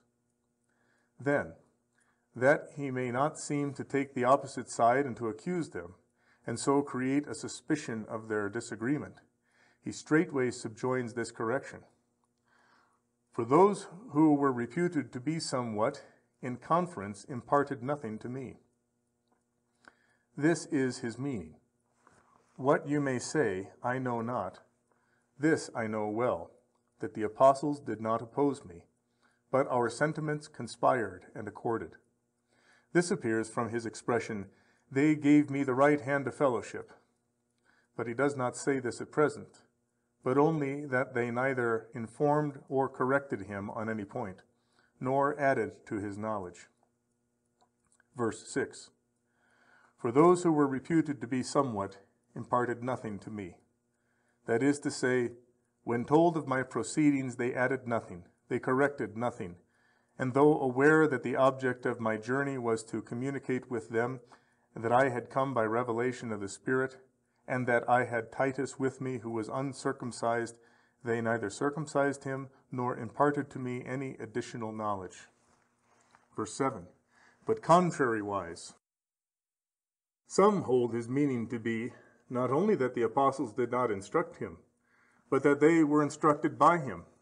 But I would not say this, for what could they, each of whom was himself perfectly instructed, have learned from him? He does not therefore intend this by the expression contrariwise, but that so far were they from blaming, that they praised him, for praise is the contrary of blame. Some would probably here reply, why did not the apostles, if they praised your procedure, as the proper consequence, abolish circumcision? Now, to assert that they did abolish it, Paul considered much too bold and inconsistent with his own admission. On the other hand, to admit that they had sanctioned circumcision would necessarily expose him to another objection. For it would be said, if the apostles praised your preaching, yet sanctioned circumcision, they were inconsistent with themselves. What then is the solution? Is he to say that they acted thus out of condescension to Judaism? To say this would have shaken the very foundation of the economy. Wherefore he leaves the subject in suspense and uncertainty by the words, but of those who were reputed to be somewhat, it maketh no matter to me. Which is in effect to say, I accuse not, nor traduce those holy men. They know what it is they have done. To God must they render their account. What I am desirous to prove is that they neither reversed nor corrected my procedure, nor added to it as in their opinion defective, but gave it their approbation and assent. And to this Titus and Barnabas bear witness. Then he adds, verse 7, when they saw that I had been entrusted with the gospel of the uncircumcision, even as Peter with the gospel of the circumcision. The circumcision and uncircumcision, meaning not the things themselves, but the nations known by these distinctions.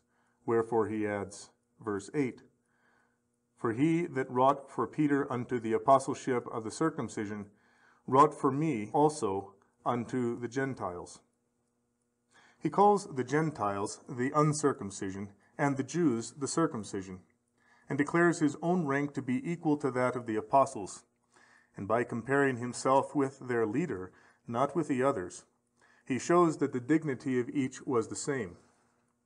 After he had established the proof of their unanimity, he takes courage and proceeds confidently in his argument, not stopping at the apostles, but advances to Christ himself and to the grace which he had conferred upon him, and calls the apostles as his witnesses, saying, verse 9, And when they perceived the grace that was given unto me, James and Cephas and John, they who were reputed to be pillars, gave to me and Barnabas the right hand of fellowship.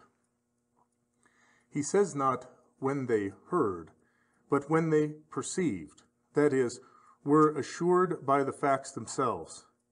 They gave to me and Barnabas the right hand of fellowship. Observe how he gradually proves that his doctrine was ratified both by Christ and by the apostles. For grace would neither have been implanted nor been operative in him had not his preaching been approved by Christ. Where it was for the purpose of comparison with himself, he mentioned Peter alone. Here, when he calls them as witnesses, he names the three together: Cephas, James, John, and with an encomium, who were reputed to be pillars. Here again the expression, who were reputed, does not impugn the reality of the fact, but adopts the estimate of others, and implies that these great and distinguished men, whose fame was universal, bear witness that his preaching was ratified by Christ, that they were practically informed and convinced by experience concerning it. Therefore, they gave the right hands of fellowship to me, and not to me only, but also to Barnabas, that we should go unto the Gentiles, and they unto the circumcision. Here indeed is exceeding prudence, as well as an incontrovertible proof of their concord. For it shows that his and their doctrine was interchangeable, and that both approved the same thing, that they should so preach to the Jews, and he to the Gentiles. Wherefore he adds, verse 9, that we should go unto the Gentiles, and they unto the circumcision. Observe that here also he means by the circumcision not the rite, but the Jews. Whenever he speaks of the rite and wishes to contrast it, he adds the word uncircumcision, as when he says, For circumcision indeed profiteth, if thou be a doer of the law. But if thou be a transgressor of the law, thy circumcision is become uncircumcision. Romans 2:25. And again, neither circumcision availeth anything, nor uncircumcision. But when it is to the Jews, and not to the deed, that he gives this name, he wishes to signify the nation. He opposes to it not uncircumcision in its literal sense, but the Gentiles. For the Jews are the contradistinction to the Gentiles, the circumcision to the uncircumcision. Thus, when he says above, For he that wrought for Peter unto the apostleship of the circumcision wrought for me also unto the Gentiles.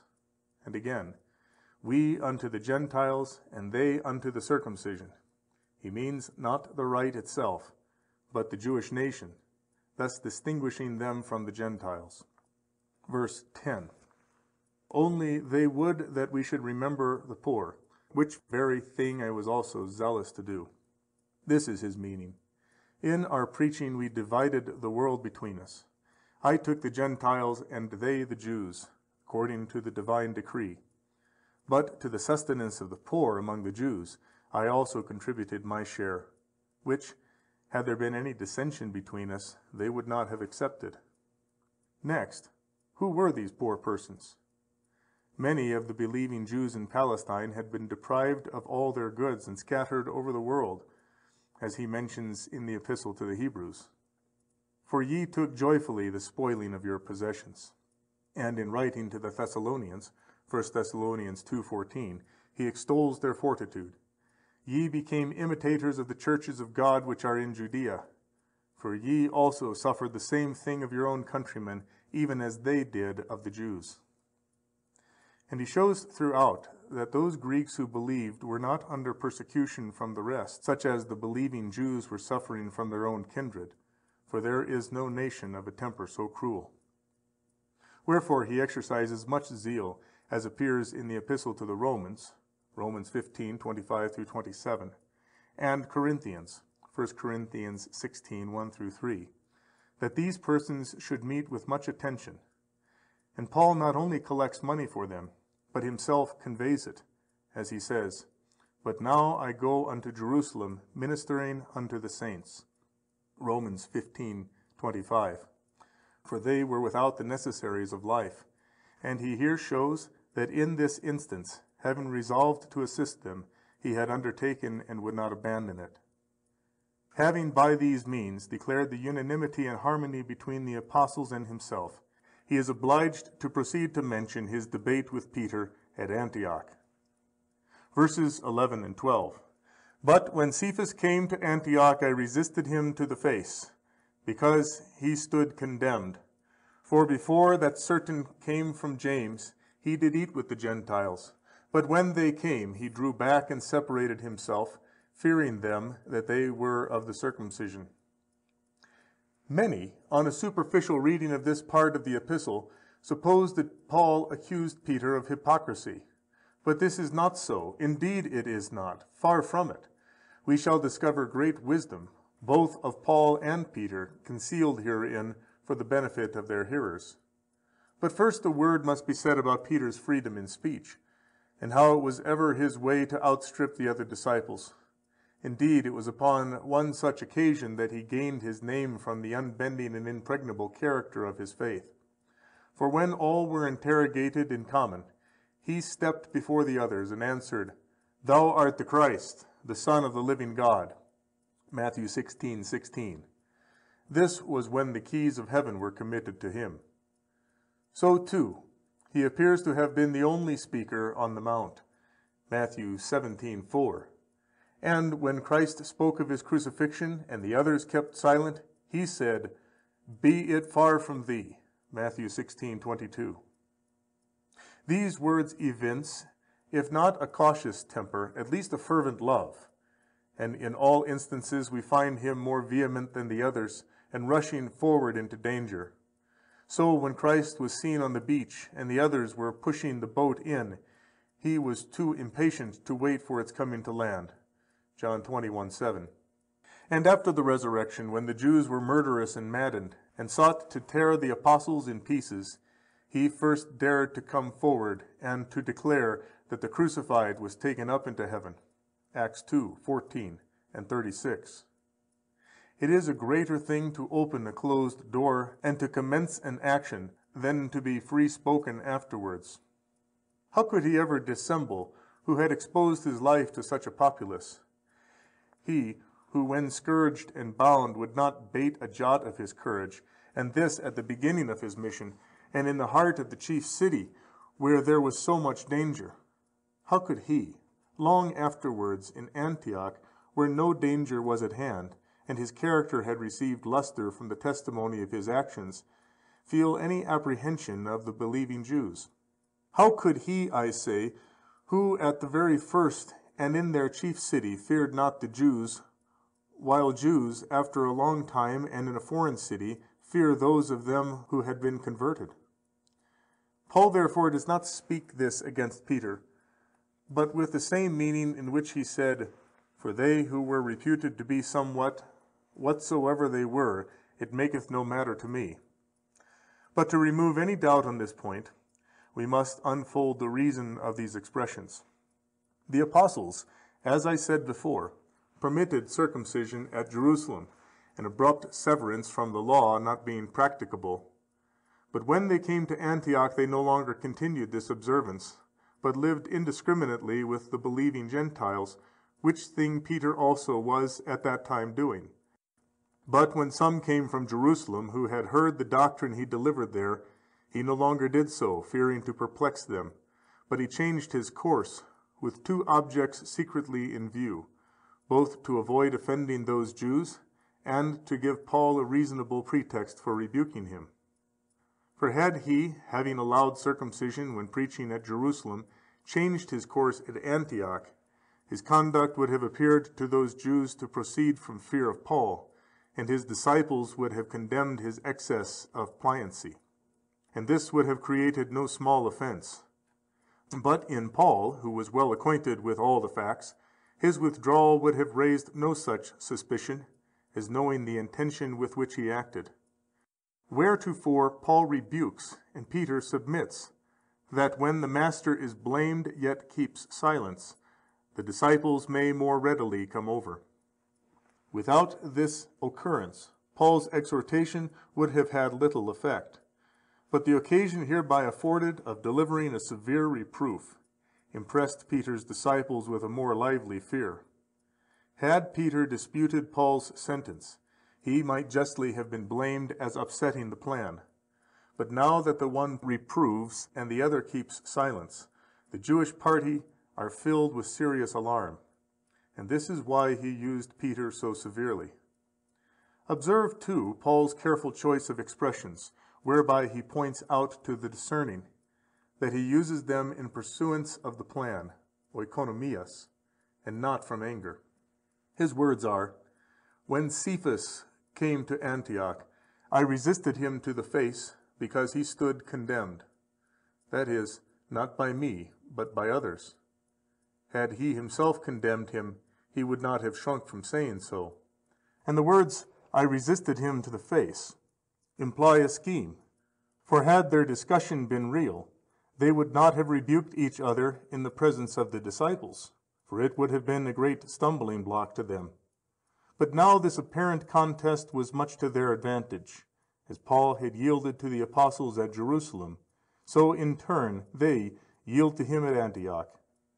The cause of censure is this: for before that certain came from James, who was the teacher at Jerusalem, he did eat with the Gentiles, but when they came, he drew back and separated himself, fearing them that were of the circumcision. His cause of fear was not his own danger, for if he feared not in the beginning, much less would he do so then, but their defection. As Paul himself says to the Galatians, "I am afraid of you, lest by any means I have bestowed labor upon you in vain." Galatians 4:11. And again, "I fear lest by any means, as the serpent beguiled Eve, so your minds should be corrupted." 2 Corinthians 11:3. Thus the fear of death they knew not, but the fear lest their disciples should perish agitated their inmost soul. Verse 13. Inasmuch that even Barnabas was carried away with their dissimulation. Be not surprised at his giving this proceeding the name of dissimulation, for he is unwilling, as I said before, to disclose the true state of the case in order to the correction of his disciples. On account of their vehement attachment to the law, he calls the present proceeding dissimulation, and severely rebukes it in order effectually to eradicate their prejudice. And Peter too, hearing this, joins in the faint, as if he had erred, that they might be corrected by means of the rebuke administered to him. Had Paul reproved these Jews, they would have spurned at it with indignation, for they held him in slight esteem. But now, when they saw their teacher silent under rebuke, they were unable to despise or resist Paul's sentence. Verse 14. But when I saw that they walked not uprightly according to the truth of the gospel. Neither let this phrase disturb you, for in using it he does not condemn Peter, but so expresses himself for the benefit of those who were to be reformed by the reproof of Peter. Verse 14. I said to Cephas before them all. Observe his mode of correcting the others. He speaks before them all, that the hearers might be alarmed thereby. And this is what he says. Verse 14. If thou, being a Jew, livest as do the Gentiles, and not as do the Jews, how compellest thou the Gentiles to live as do the Jews? But it was the Jews and not the Gentiles who were carried away together with Peter. Why then does Paul impute what was not done, instead of directing his remarks not against the Gentiles, but against the dissembling Jews? And why does he accuse Peter alone, when the rest also dissembled together with him? Let us consider the terms of his charge. If thou, being a Jew, livest as do the Gentiles, and not as do the Jews, how compellest thou the Gentiles to live as do the Jews? For in fact Peter alone had withdrawn himself. His object then is to remove suspicion from his rebuke. Had he blamed Peter for observing the law, the Jews would have censured him for his boldness towards their teacher. But now, arraigning him in behalf of his own peculiar disciples, I mean the Gentiles, he facilitates thereby the reception of what he has to say, which he also does by abstaining from reproof of the others, and addressing it all to the apostle. If thou, he says, being a Jew, livest as do the Gentiles and not as do the Jews, which almost amounts to an explicit exhortation to imitate their teacher, who himself, a Jew, lived after the manner of the Gentiles. This, however, he says not, for they could not have received such advice. But under color of reproving him in behalf of the Gentiles, he discloses Peter's real sentiments. On the other hand, if he had said, "Wherefore do you compel these Jews to Judaize?" his language would have been too severe. But now he effects their correction by appearing to espouse the part, not of the Jewish, but of the Gentile disciples. For rebukes, which are moderately severe, secure the readiest reception. And none of the Gentiles could object to Paul that he took up the defense of the Jews. The whole difficulty was removed by Peter's submitting in silence to the imputation of dissimulation, in order that he might deliver the Jews from its reality. At first Paul directs his argument to the character which Peter wore, if thou, being a Jew. But he generalizes as he goes on, and includes himself in the phrase. Verse 15, we, being Jews by nature, and not sinners of the Gentiles. These words are hortatory, but are couched in a form of a reproof on account of those Jews. So elsewhere, under cover of one meaning, he conveys another, as where he says in his epistle to the Romans, "But now I go unto Jerusalem, ministering unto the saints." Romans 15:25. Here his object was not simply to inform them of the motive of his journey to Jerusalem, but to excite them to emulation in the giving of alms. Had he merely wished to explain his motive, it would have sufficed to say, "I go to minister unto the saints." But now observe what he says in addition. "For it hath been the good pleasure of Macedonia and Achaia to make a certain contribution for the poor among the saints that are at Jerusalem. Yea, it hath been their good pleasure, and their debtors they are." And again, "For if the Gentiles have been made partakers of their spiritual things, they owe it to them also to minister unto them in carnal things." Romans 15:26 and 27. Observe how he represses the high thoughts of the Jews, preparing for one thing by means of another, and his language is authoritative. We, being Jews by nature, and not sinners of the Gentiles. The phrase Jews by nature implies that we, who are not proselytes, but educated from early youth in the law, have relinquished our habitual mode of life, and betaken ourselves to the faith which is in Christ. Verse 16, knowing that a man is not justified by the works of the law, save through faith in Jesus Christ, even we believed on Christ Jesus. Observe here, too, how cautiously he expresses himself. He does not say that they had abandoned the law as evil, but as weak. If the law cannot confer righteousness, it follows that circumcision is superfluous. And so far he now proves. But he proceeds to show that it is not only superfluous, but dangerous.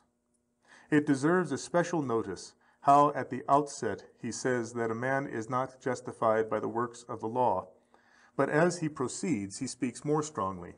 Verse 17, but if, while we sought to be justified in Christ, we ourselves also were found sinners, is Christ the minister of sin? If faith in him, says he, avail not for our justification, but it be necessary again to embrace the law.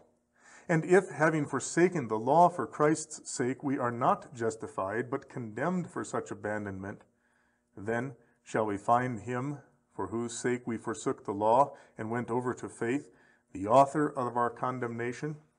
Observe how he has resolved the matter to a necessary absurdity. And mark how earnestly and strongly he argues.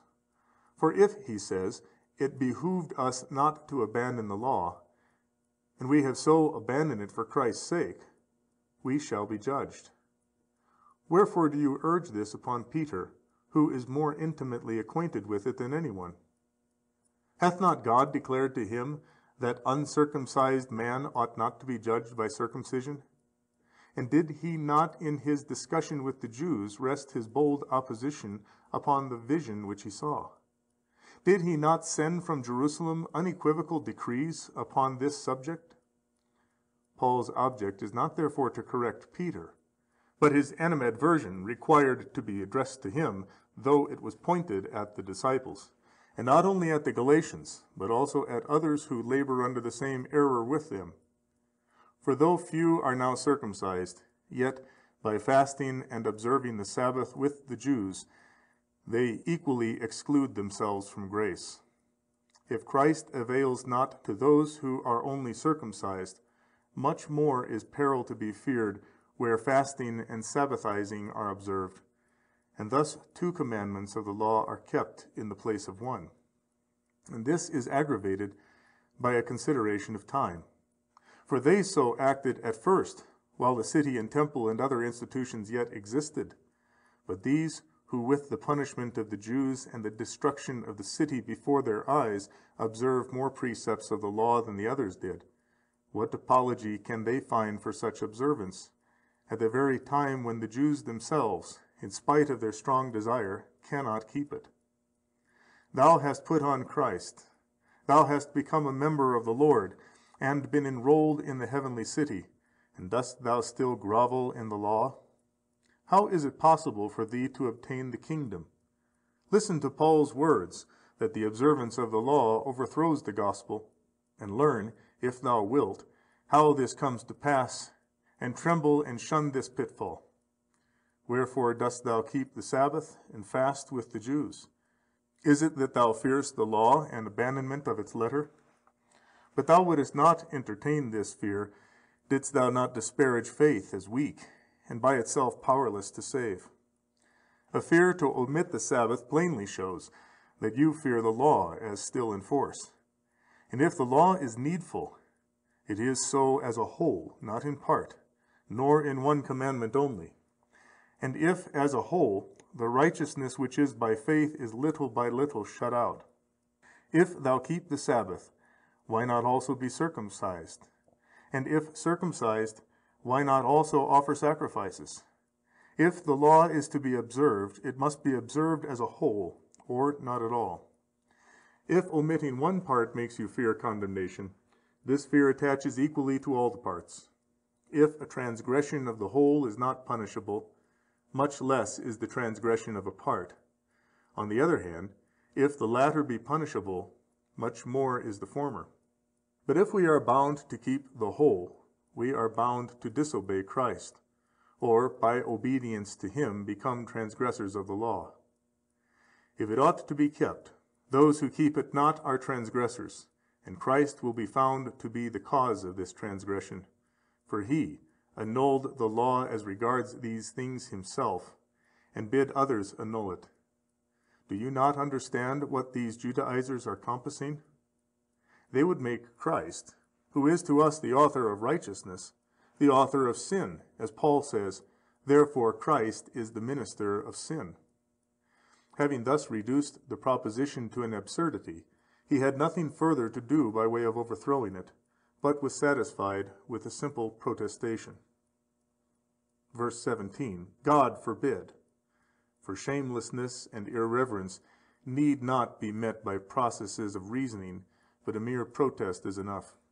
Verse 18, for if I build up again those things which I destroyed, I prove myself a transgressor. Observe the apostle's discernment. His opponents endeavor to show that he who kept not the law was a transgressor, but he retorts the argument upon them, and shows that he who did keep the law was a transgressor not merely of faith, but of the law itself. I build up again the things which I destroyed, that is, the law.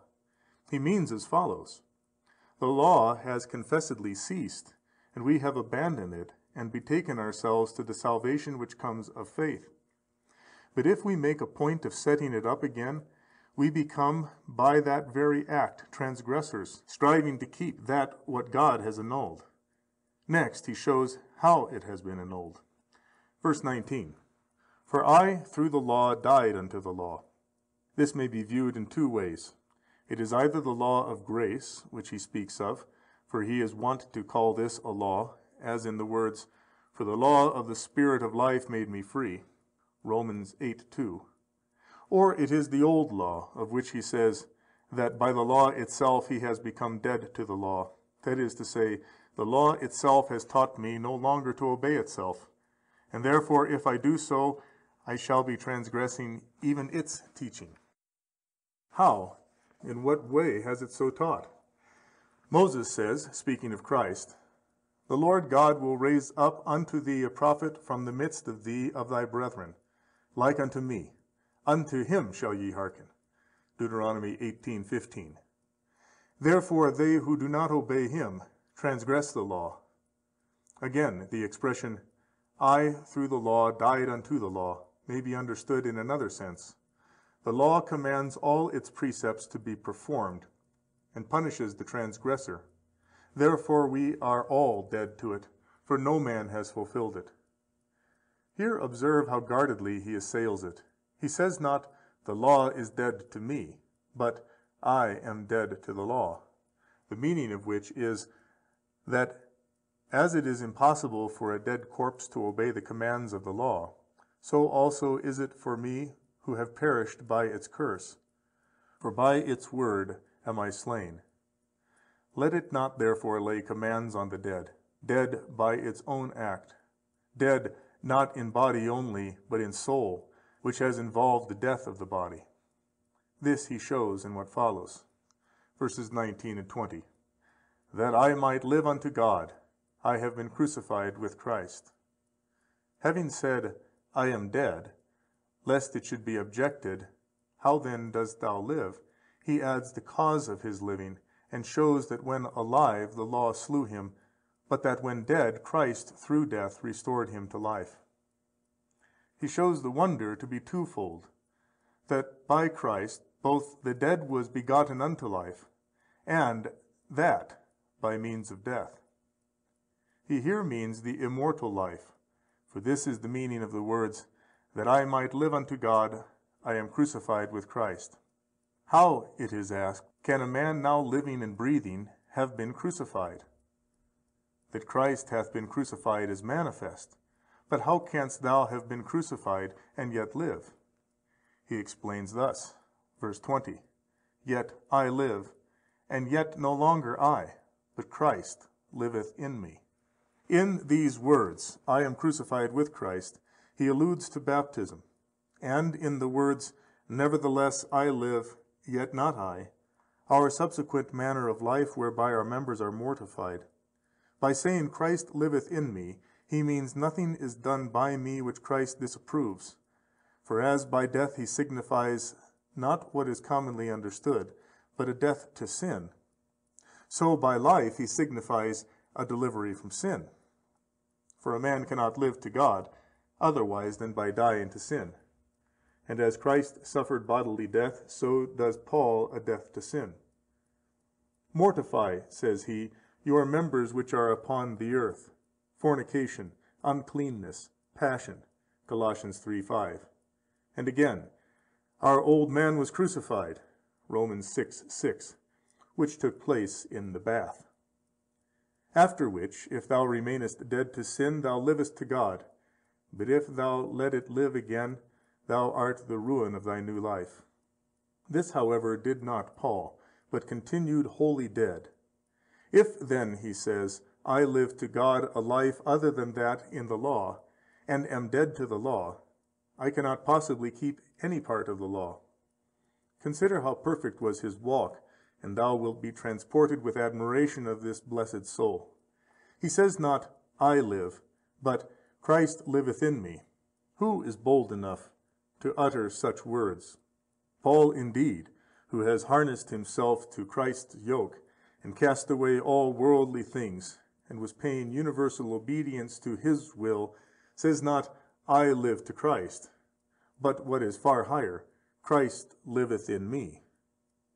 As sin, when it has the mastery, is itself the vital principle, and leads the soul whither it will, so, when it is slain and the will of Christ obeyed, this life is no longer earthly, but Christ liveth, that is, works, has mastery within us.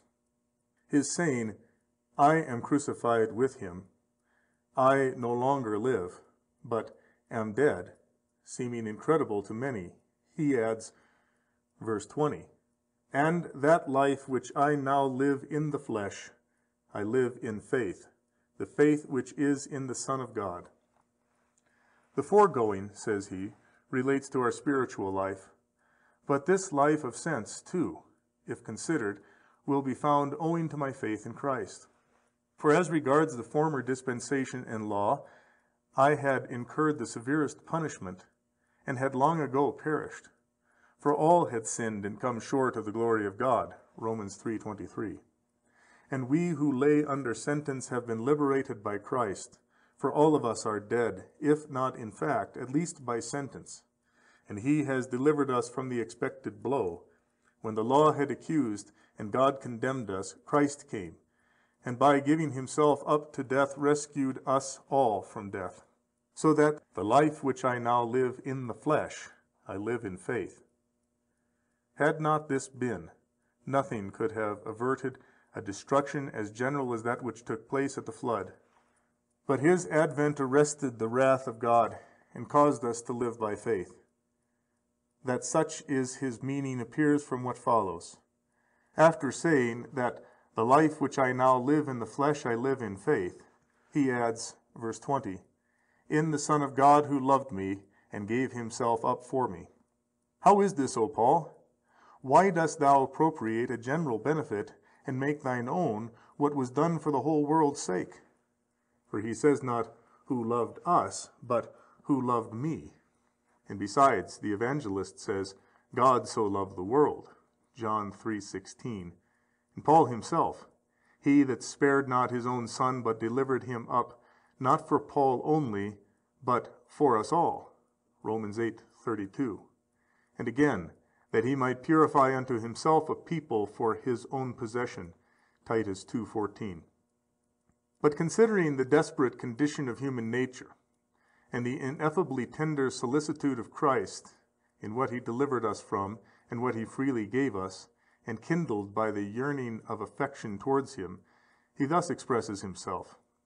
Thus the prophets often appropriate to themselves him who is God of all, as in the words, O God, thou art my God, early will I seek thee, Psalm 63:1. Moreover, this language teaches that each individual justly owes as a great debt of gratitude to Christ, as if he had come for his sake alone, for he would not have grudged this his condescension, though but for one, so that the measure of his love to each is as great as to the whole world. Truly, the sacrifice was offered for all mankind, and was sufficient to save all, but those who enjoy the blessing are the believing only. Nevertheless, it did not deter him from his so great condescension that not all would come, but he acted after the pattern of the supper in the gospel, which he prepared for all, Luke 14:16. Yet when the guests came not, instead of withdrawing the viands, he called in others. So too he did not despise that sheep, though one only, which had strayed from the 99. Matthew 18:12. This too, in like manner, St. Paul intimates, when he says, speaking about the Jews, For what if some were without faith? Shall their want of faith make of none effect the faithfulness of God? God forbid. Yea, let God be found true, but every man a liar. Romans 3:3 and 4. When he so loved thee as to give himself up to bring thee who wast without hope to a life so great and blessed, canst thou, thus gifted, have recourse to things gone by? His reasoning being completed, he concludes with a vehement asseveration, saying, verse 21, I do not make void the grace of God. Let those who even now Judaize and adhere to the law listen to this, for it applies to them. Verse 21, for if righteousness is through the law, then Christ died for naught. What can be more heinous than this sin? What more fit to put one to shame than these words? Christ's death is a plain proof of the inability of the law to justify us. And if it does justify, then is his death superfluous. Yet how could it be reasonable to say that has been done heedlessly and in vain, which is so awful, so surpassing human reason, a mystery so ineffable, with which patriarchs travailed, which prophets foretold, which angels gazed on with consternation, which all men confess as the summit of the divine tenderness, reflecting how utterly out of place it would be if they should say that so great and high a deed had been done superfluously, for this is what their conduct came to. He even uses violent language against them, as we find in the words which follow. End of chapter 2. Chapter 3, verse 1. O foolish Galatians, who did bewitch you, before whose eyes Jesus Christ was openly set forth crucified? Here he passes to another subject. In the former chapters he had shown himself not to be an apostle of men, nor by men, nor in want of apostolic instruction. Now, having established his authority as a teacher, he proceeds to discourse more confidently, and draws a comparison between faith and the law. At the outset he said, I marvel that you are so quickly removing, Galatians 1:6. But here, O foolish Galatians! Then his indignation was in its birth, but now, after his refutation of the charges against himself and his proofs, it bursts forth. Let not his calling them foolish surprise you, for it is not a transgression of Christ's command not to call one's brother a fool, but rather a strict observance of it. For it is not said simply, whosoever shall say to his brother, thou fool, Matthew 5:22, but whosoever shall do so without a cause. And who more fittingly than they could be so called, who after so great events adhered to past things, as if nothing else had ever happened? If on this account Paul is to be called a reviler, Peter may likewise, on account of Ananias and Sapphira, be called a homicide.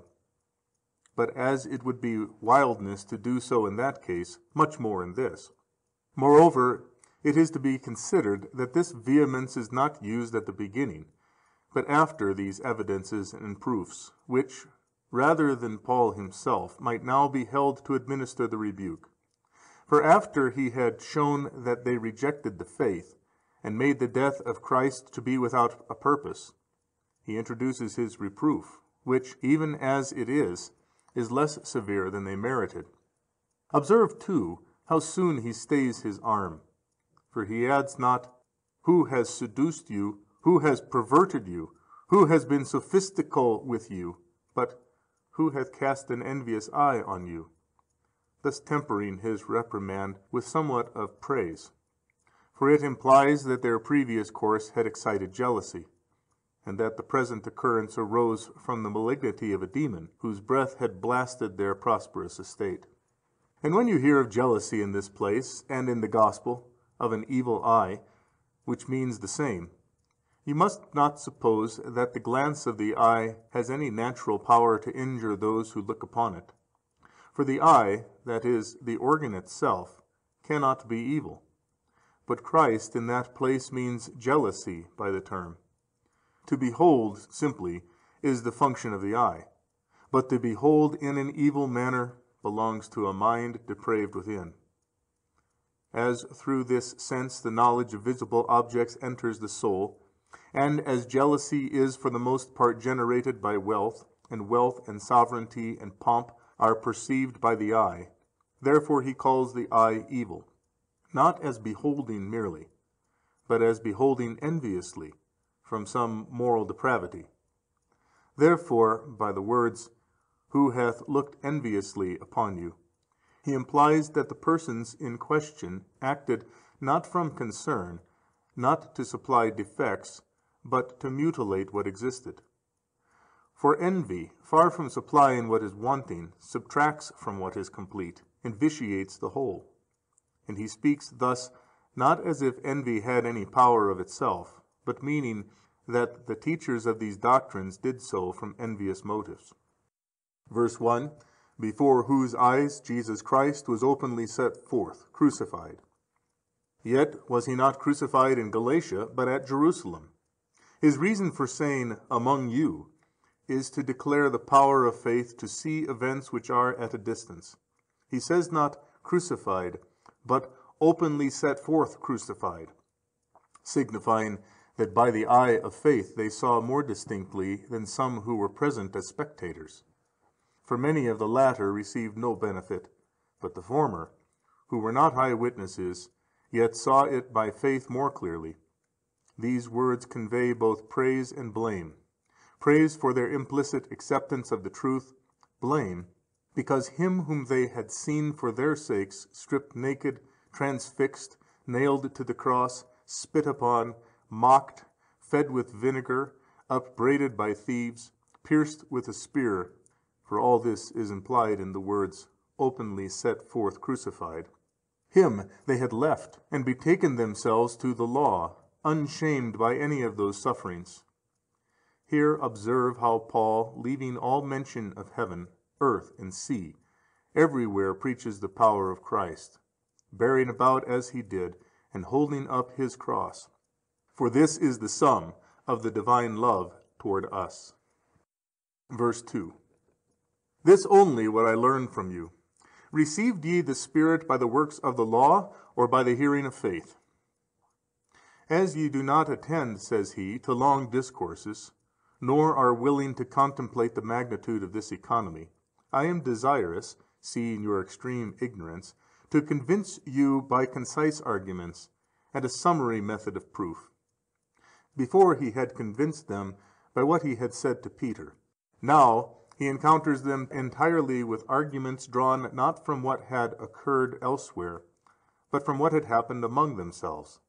And his persuasives and proofs are adduced not merely from what was given them in common with others, but from what was especially conferred on themselves. Therefore, he says, this only what I learned from you. Received ye the Spirit by the works of the law, or by the hearing of faith? Ye have received, he says, the Holy Spirit. Ye have done many mighty works. Ye have effected miracles in raising the dead, in cleansing lepers, in prophesying, in speaking with tongues. Did the law confer this great power upon you? Was it not rather faith, seeing that before ye could do no such things? Is it not then the height of madness for these who have received such benefits from faith to abandon it, and desert back to the law, which can offer you nothing of the same kind? Verse 3, are ye so foolish? Having begun in the Spirit, are ye now perfected in the flesh? Here again he seasonably interposes a rebuke. Time, he says, should have brought improvement, but so far from advancing, you have even retrograded. Those who start from small beginnings make progress to higher things. Ye, who began with the high, have relapsed to the low. Even had your outset been carnal, your advance should have been spiritual. But now, after starting from things spiritual, ye have ended your journey in that which is carnal. For to work miracles is spiritual, but to be circumcised is carnal. And after miracles ye have passed to circumcision. After having apprehended the truth, ye have fallen back to types. After gazing on the sun, ye seek a candle. After having strong meat, ye run from milk. He says, made perfect, which means not initiated merely, but sacrificed, signifying that their teachers took and slew them like animals, while they resigned themselves to suffer what those teachers pleased, as if some captain or distinguished man, after 1,000 victories and trophies, were to subject himself to infamy as a deserter, and offer his body to be branded at the will of others. Verse 4. Did ye suffer so many things in vain, if it be indeed in vain? This remark is far more piercing than the former. For the remembrance of their miracles would not be so powerful as the exhibition of their contests and endurance of sufferings for Christ's sake. All that you have endured, says he, these men would strip you of, and would rob you of your crown. Then, lest he should dismay and unnerve, he proceeds not to a formal judgment, but subjoins, if it be indeed in vain. If you have but a mind to shake off drowsiness and recover yourselves, he says, it is not in vain. Where then be those who would cut off repentance? Here were men who had received the Spirit, worked miracles, become confessors, encountered 1,000 perils and persecutions for Christ's sake, and after so many achievements had fallen from grace. Nevertheless, he says, if ye have the purpose, ye may recover yourselves. Verse 5. He therefore that supplieth to you the Spirit, and worketh miracles among you, doeth he it by the works of the law, or by the hearing of faith? Have ye been vouchsafed, he says, so great a gift, and achieved such wonders, because ye observed the law, or because ye adhered to faith? Plainly on account of faith, seeing that they played this argument to and fro, that apart from the law faith had no force. He proves the contrary, namely, that if the commandments be added, faith no longer avails. For faith then has efficacy when things from the law are not added to it. Ye who would be justified by the law, ye are fallen away from grace. Galatians 5:4. This he says later, when his language has grown bolder, employing the vantage ground by that time gained. Meanwhile, while gaining it, he argues from their past experience. For it was when ye obeyed faith, he says, not the law, that ye received the Spirit and wrought miracles. And here, as the law was the subject of discussion, he moots another special point of controversy, and very opportunely and with much cogency introduces a notice of Abraham. Verse 6. Even as Abraham believed God, and it was reckoned unto him for righteousness. Even the miracles done by themselves, he says, declare the power of faith. But I shall attempt, if you will suffer me, to draw my proofs from ancient narratives also. Then, as they made great account of the patriarch, he brings his example forward, and shows that he too was justified by faith.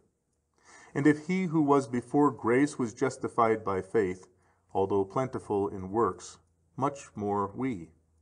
For what loss was it to him, not being under the law? None. For his faith sufficed unto righteousness. The law did not then exist, he says, neither does it now exist any more than then. In disproving the need of the law, he introduces one who was justified before the law, lest an objection should also be made to him. For as then it was not yet given, so now, having been given, it was abrogated. And as they made much of their descent from Abraham, and feared lest abandoning the law they should be considered strangers to his kin, Paul removes this fear by turning their argument against themselves, and proves that faith is especially concerned in connecting them with Abraham. He draws out this argument more at length in the Epistle to the Romans. However, he urges it here also in the words, verse 7, Know therefore that they which be of faith, the same are sons of Abraham. Which he proves by ancient testimony thus, verse 8, And the Scripture, foreseeing that God would justify the Gentiles by faith, preached the gospel beforehand unto Abraham, saying, In thee shall all the nations be blessed. If then those were Abraham's sons, not who were related to him by blood, but who followed his faith, for this is the meaning of the words, In thee all the nations, it is plain that the heathen are brought into kindred with him. Hereby too is proved another important point. It perplexed them that the law was the older and faith afterwards. Now he removes this notion by showing that faith was anterior to the law, as is evident from Abraham's case, who was justified before the giving of the law. He shows too that late events fell out according to prophecy. The Scripture, says he, foreseeing that God would justify the Gentiles by faith, preached the gospel beforehand unto Abraham. Attend to this point. He himself who gave the law had decreed before he gave it that the heathen should be justified by faith. And he says not revealed, but preached the gospel, to signify that the patriarch was in joy at this method of justification, and in great desire for its accomplishment. Further, they were possessed with another apprehension. It was written, Cursed is every one that continueth not in all things that are written in the book of the law to do them. Deuteronomy 27:26. And this he removes with great skill and prudence, turning their argument against themselves, and showing that those who relinquish the law are not only not cursed, but blessed, and they who keep it not only not blessed, but cursed. They said that he who kept not the law was cursed, but he proves that he who kept it was cursed, and he who kept it not blessed. Again, they said that he who adhered to faith alone was cursed, but he shows that he who adhered to faith alone is blessed. And how does he prove all this? For it is no common thing which we have promised. Wherefore it is necessary to give close attention to what follows. He had already shown this by referring to the words spoken to the patriarch, In thee shall all nations be blessed, Genesis 12:4, at a time, that is, when faith existed, not the law. So he adds by way of conclusion, verse 9, So then, they which be of faith are blessed with a faithful Abraham. Then, that they might not turn around and object that true it was Abraham was justified by faith, for the law was not then given, but what instance would be found of faith justifying after the delivery of the law? He addresses himself to this, and proves more than they required, namely, not only that faith was justifying, but that the law brought its adherents under a curse. To be sure of this, listen to the very words of the apostle, verse 10. For as many as are of the works of the law are under a curse. This is what he lays down before proving it. And what is the proof? It is from the law itself. Verse 10 and 11. For it is written, Cursed is every one that continueth not in all things that are written in the book of the law to do them. Now that no man is justified by the law is evident. For all have sinned, and are under the curse. However, he does not say this yet, lest he should seem to lay it down of himself, but here again establishes his point by a text which concisely states both points, that no man has fulfilled the law, wherefore they are under the curse, and that faith justifies. What then is the text? It is in the book of the prophet Habakkuk. The just shall live by faith, Habakkuk 2:4, which not only establishes the righteousness that is of faith, but also that there is no salvation through the law. As no one, he says, kept the law, but all were under the curse on account of transgression, an easy way was provided, that from faith, which is in itself a strong proof that no man can be justified by the law. For the prophet says not, the just shall live by the law, but by faith. Verse 12, and the law is not of faith, but he that doeth them shall live in them. For the law requires not only faith, but works also. But grace saves and justifies by faith. Ephesians 2:8. You see how he proves that they are under the curse who cleave to the law, because it is impossible to fulfill it. Next, how comes faith to have this justifying power? For to this doctrine he already stood pledged, and now maintains it with great force of argument. The law being too weak to lead man to righteousness, an effectual remedy was provided in faith, which is the means of rendering that possible which was impossible by the law. Romans 8:3. Now as the Scripture says, the just shall live by faith, thus repudiating salvation by the law, and moreover, as Abraham was justified by faith, it is evident that its efficacy is very great. And it is also clear that he who abides not by the law is cursed, and that he who keeps to faith is just. But you may ask me, how I prove that this curse is not still a force. Abraham lived before the law, but we who once were subject to the yoke of bondage have made ourselves liable to the curse. And who shall release us therefrom? Observe his ready answer to this. His former remark was sufficient. For if a man be once justified, and has died to the law and embraced a novel life, how can such a one be subject to the curse?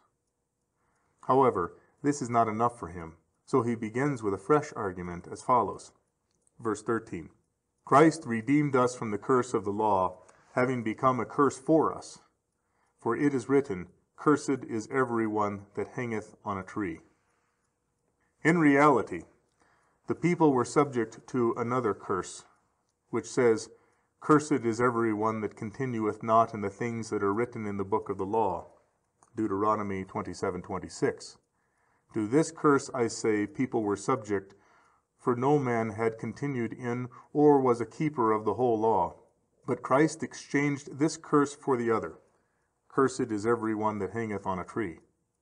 As then, both he who hanged on a tree and he who transgressed the law is cursed. And as it was necessary for him who is about to relieve from a curse himself to be free from it, but to receive another instead of it, therefore Christ took upon him such another, and thereby relieved us from the curse. It was like an innocent man's undertaking to die for another sentenced to death, and so rescuing him from punishment.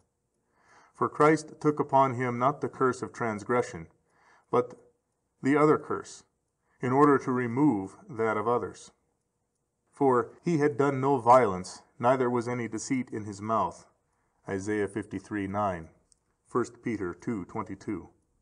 And as by dying he rescued from death those who were dying, so by taking upon himself the curse, he delivered them from it.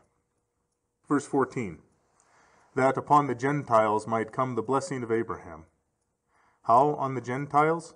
It is said, In thy seed shall all the nations of the earth be blessed. Genesis 22:18, 26:4. That is to say, in Christ. If this were said of the Jews, how would it be reasonable that they who were themselves subject to the curse on account of transgression should become the authors of a blessing to others? An accursed person cannot impart to others that blessing of which he is himself deprived. Plainly, then, it all refers to Christ, who was the seed of Abraham, and through whom the Gentiles are blessed. And thus the promise of the Spirit is added, as Paul himself declares, that we might receive the promise of the Spirit through faith. As the grace of the Spirit could not possibly descend on the graceless and offending, they are first blessed by the curse having been removed. Then, being justified by faith, they draw unto themselves the grace of the Spirit. Thus the cross removed the curse, faith brought in righteousness, righteousness drew on the grace of the Spirit. Verse 15. Brethren, I speak after the manner of men. Though it be but a man's covenant, yet, when it hath been confirmed, no one maketh it void or addeth thereto. To speak after the manner of men means to use human examples. Having founded his argument on the Scriptures, on the miracles wrought among themselves, on the sufferings of Christ, and on the patriarch, he proceeds to common usages. And this he does invariably, in order to sweeten his discourse, and render it more acceptable and intelligible to the duller sort. Thus he argues with the Corinthians. Who feedeth a flock, and eateth not of the milk of the flock? Who planteth a vineyard, and eateth not of the fruit thereof? 1 Corinthians 9:7. And again with the Hebrews. For a testament is of force where there hath been death. For doth it ever avail while he that made it liveth? Hebrews 9:17. One may find him dwelling with pleasure on such arguments. In the Old Testament, God does the same thing in many instances, as, can a woman forget her sucking child? Isaiah 49:15. And again, shall the clay say to him that fashioneth it, What makest thou?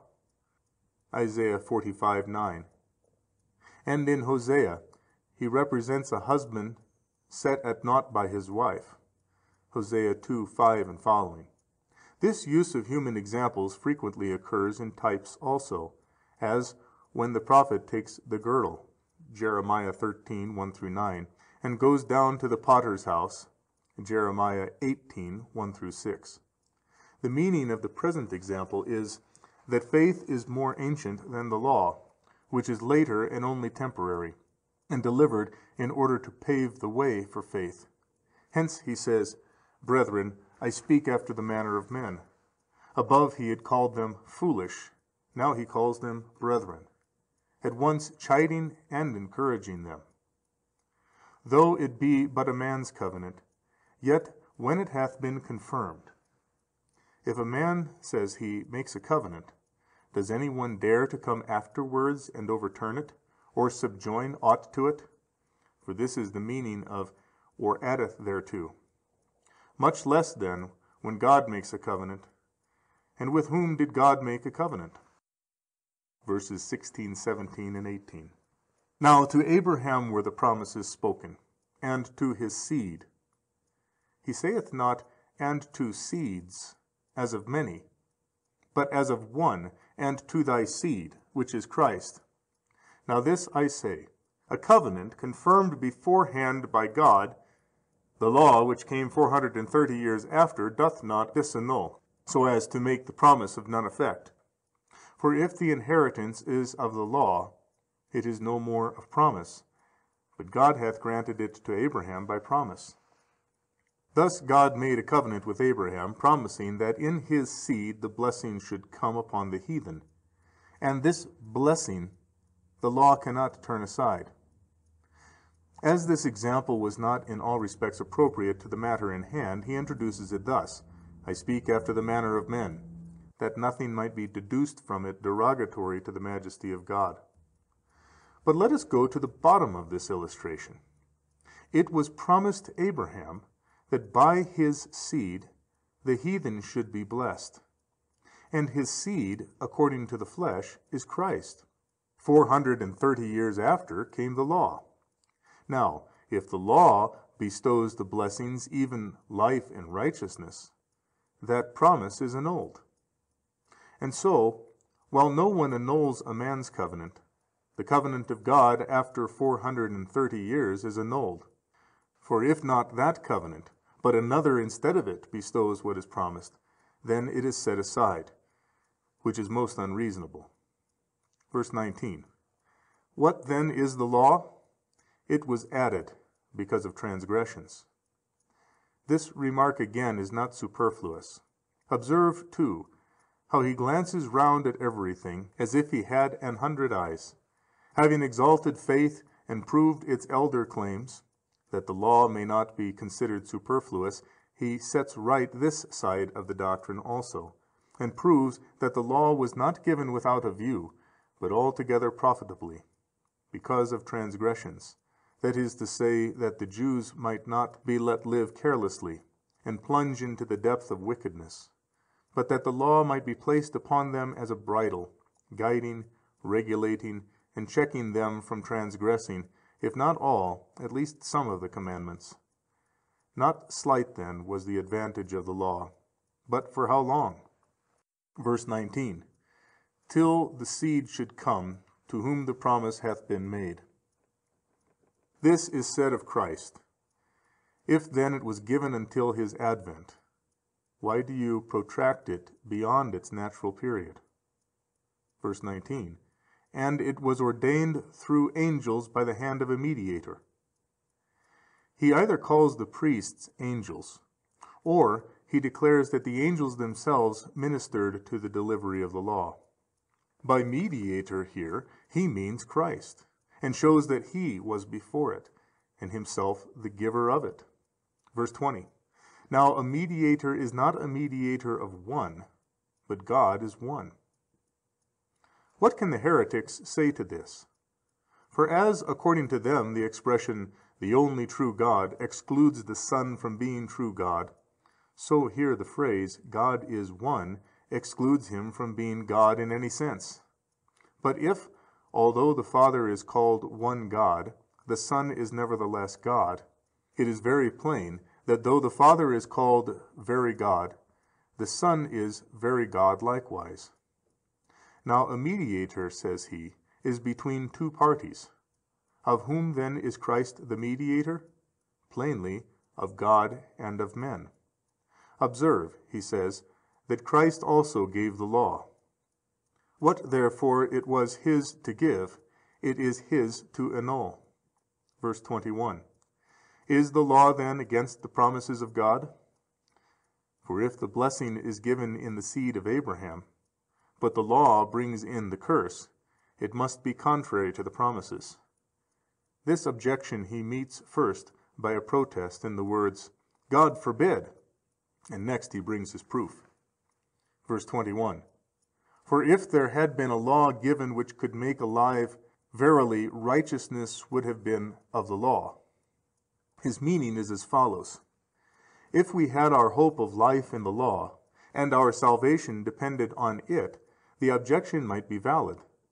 But if it save you by means of faith, though it brings you under the curse, you suffer nothing from it, gain no harm, in that faith comes and sets all right. Had the promise been by the law, you had reasonably feared, lest separating from the law you should separate from righteousness.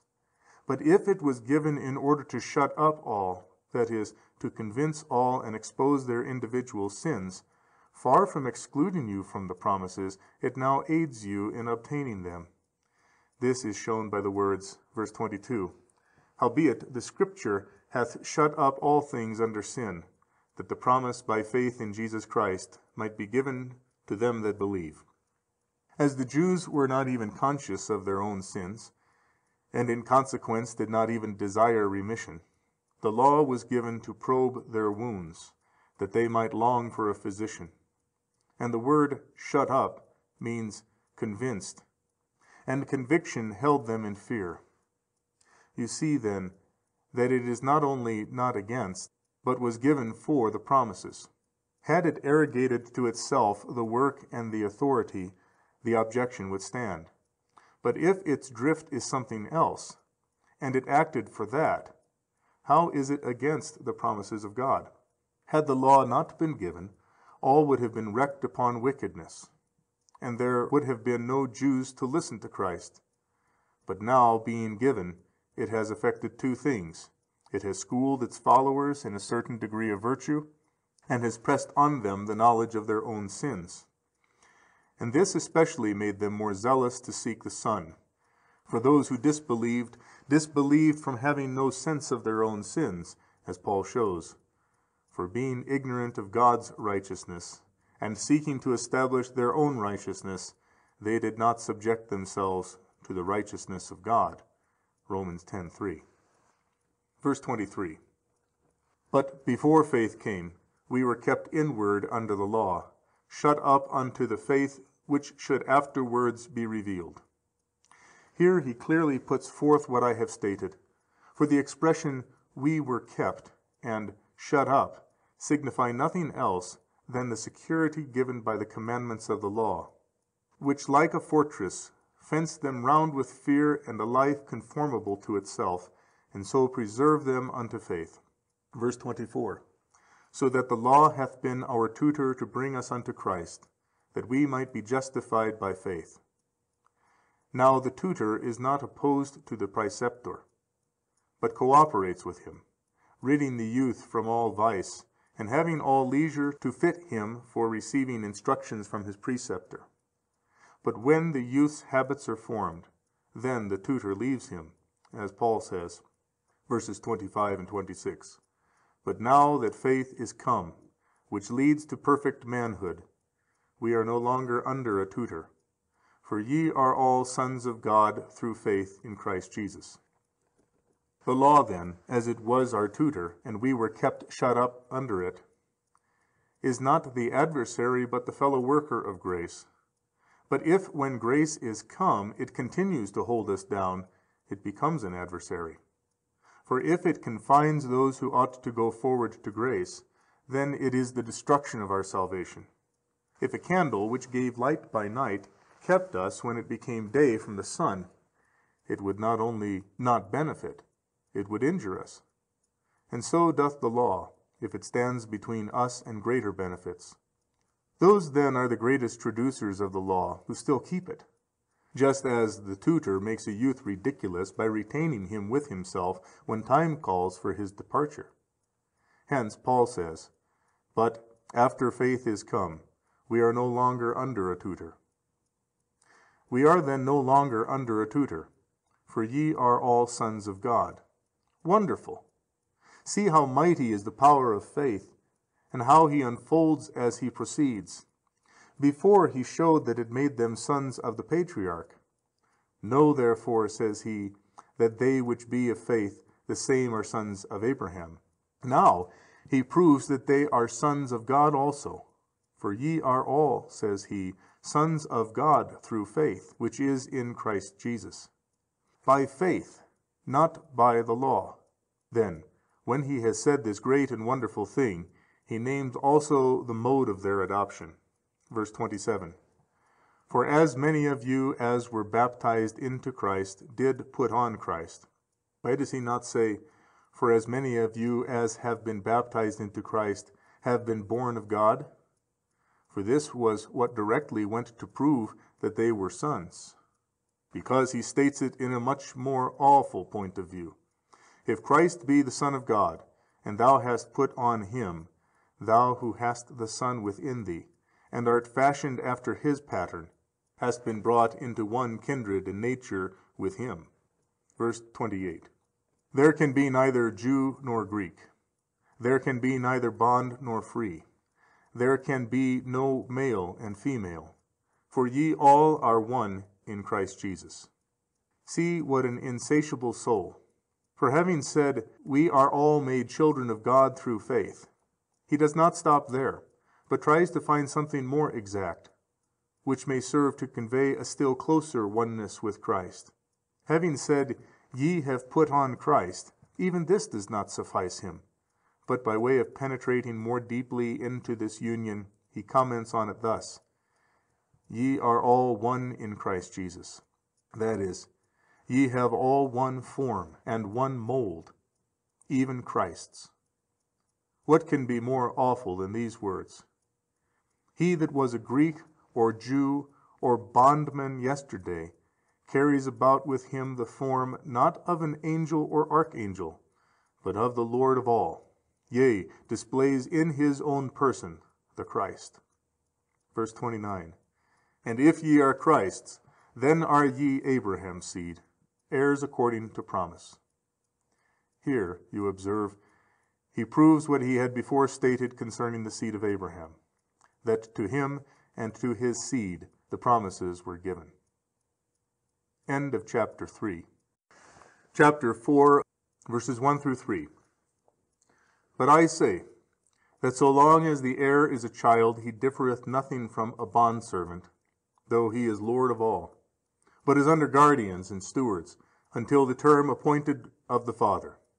So we also, when we were children, were held in bondage under the rudiments of the world. The word child in this place denotes not age, but understanding, meaning that God had from the beginning designed for us these gifts. But as we yet continued childish, he let us be under the elements of the world, that is, new moons and Sabbaths. For these days are regulated by the course of sun and moon. If then also now they bring you under law, they do nothing else but lead you backward, now in the time of your perfect age and maturity. And see what is the consequence of observing days. The Lord, the master of the house, the sovereign ruler, is thereby reduced to the rank of a servant. Verses 4 and 5. But when the fullness of the time came, God sent forth his Son, born of a woman, under the law, that he might redeem them which were under the law, that we might receive the adoption of sons. Here he states two objects and effects of the Incarnation: deliverance from evil, and supply of good things which none could compass but Christ. They are these: deliverance from the curse of the law, and promotion to sonship. Fitly does he say, that we might receive, be paid, implying that it was due. For the promise was of old time made for these objects to Abraham, as the apostle has himself shown at great length. And how does it appear that we have become sons? He has told us one mode, in that we have put on Christ, who is the Son. And now he mentions another, in that we have received the Spirit of adoption. Verses 6 and 7. And because ye are sons, God sent forth the Spirit of his Son into your hearts, crying, Abba, Father. So that thou art no longer a bondservant, but a son. And if a son, then an heir through God. Had not we been first made sons, we could not have called him Father. If then grace hath made us free men instead of slaves, men instead of children, heirs and sons instead of aliens, is it not utter absurdity and stupidity to desert this grace and to turn away backwards? Verses 8 and 9. Howbeit at that time, not knowing God, ye were bondage to them which by nature are no gods. But now that ye have come to know God, or rather to be known of God, how ye turn back again to the weak and beggarly rudiments, whereunto ye desire to be in bondage over again? Here, turning to the Gentile believers, he says that it is an idolatry, this rigid observance of days, and now incurs a severe punishment. To enforce this and inspire them with a deeper anxiety, he calls the elements not by nature gods. And his meaning is, then indeed as being benighted and bewildered ye lay groveling upon the earth, but now that ye have known God, or rather are known of him, how great and bitter will be the chastisement ye draw upon you, if, after such a treatment, ye relapse unto the same disease. It was not by your own pains that ye found out God, but while ye continued in error, he drew you to himself. He says, weak and beggarly rudiments, in that they avail nothing towards the good things held out to us. Verse 10. Ye observe days and months and seasons and years. Hence is plain that their teachers were preaching to them not only circumcision, but also the feast days and new moons. Verse 11. I am afraid of you, lest by any means I have bestowed labor upon you in vain. Observe the tender compassion of the apostle. They were shaken, and he trembles and fears. And hence he has put it so as thoroughly to shame them. I have bestowed labor upon you, saying, as it were, make not vain the labors which have cost me sweat and pain. By saying, I fear, and subjoining the word lest, he both inspires alarm and encourages good hope. He says not, I have labored in vain, but lest, which is as much as to say, the wreck has not happened, but I see the storm big with it, so I am in fear, yet not in despair. Ye have the power to set all right, and to return into your former calm. Then, as it were stretching out a hand to them, thus tempest-tossed, he brings himself into the midst, saying, verse 12, I beseech you, brethren, be as I am, for I am as you are. This is addressed to his Jewish disciples, and he brings his own example forward to induce them thereby to abandon their old customs. Though you had none other for a pattern, he says, to look at me only would have sufficed for such a change, and for your taking courage. Therefore gaze on me. I too was once in your state of mind, especially so. I had a burning zeal for the law, yet afterwards I feared not to abandon the law, to withdraw from that rule of life. And this ye know full well, how obstinately I clung hold of Judaism, and how with yet greater force I let it go. He does well to place this last in order, for most men, though they are given 1,000 reasons, and those just ones, are more readily influenced by that which is like their own case, and more firmly hold to that which they see done by others. Verse 12, Ye did me no wrong. Observe how he again addresses them by a title of honor, which was a reminder, moreover, of the doctrine of grace. Having chid them seriously, and brought things together from all quarters, and shown their violations of the law, and hit them on many sides, he gives in, and conciliates them, speaking more tenderly. For as to do nothing but conciliate causes negligence, so to be constantly talked at with sharpness sours a man, so that it is proper to observe due proportion everywhere. See then how he excuses to them what he has said, and shows that it proceeded not simply because he did not like them, but from anxiety. After giving them a deep cut, he pours in this encouragement like oil, and showing that his words were not words of hate or enmity, he reminds them of the love which they have evinced toward him, mixing his self-vindication with praises. Therefore he says, Ye did me no wrong. Verses 13 and 14. But ye know that because of an infirmity of the flesh I preached the gospel unto you the first time, and that which was a temptation in my flesh ye despised not, nor rejected. Not to have injured one is indeed no great thing, for no man whatever would choose to hurt wantonly and without object to annoy another who had never injured him.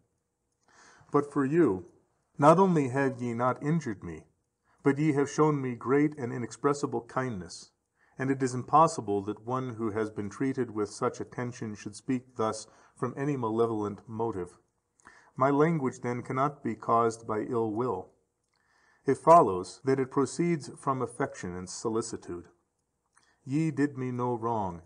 Ye know that because of an infirmity of the flesh I preached the gospel unto you. What can be gentler than this holy soul?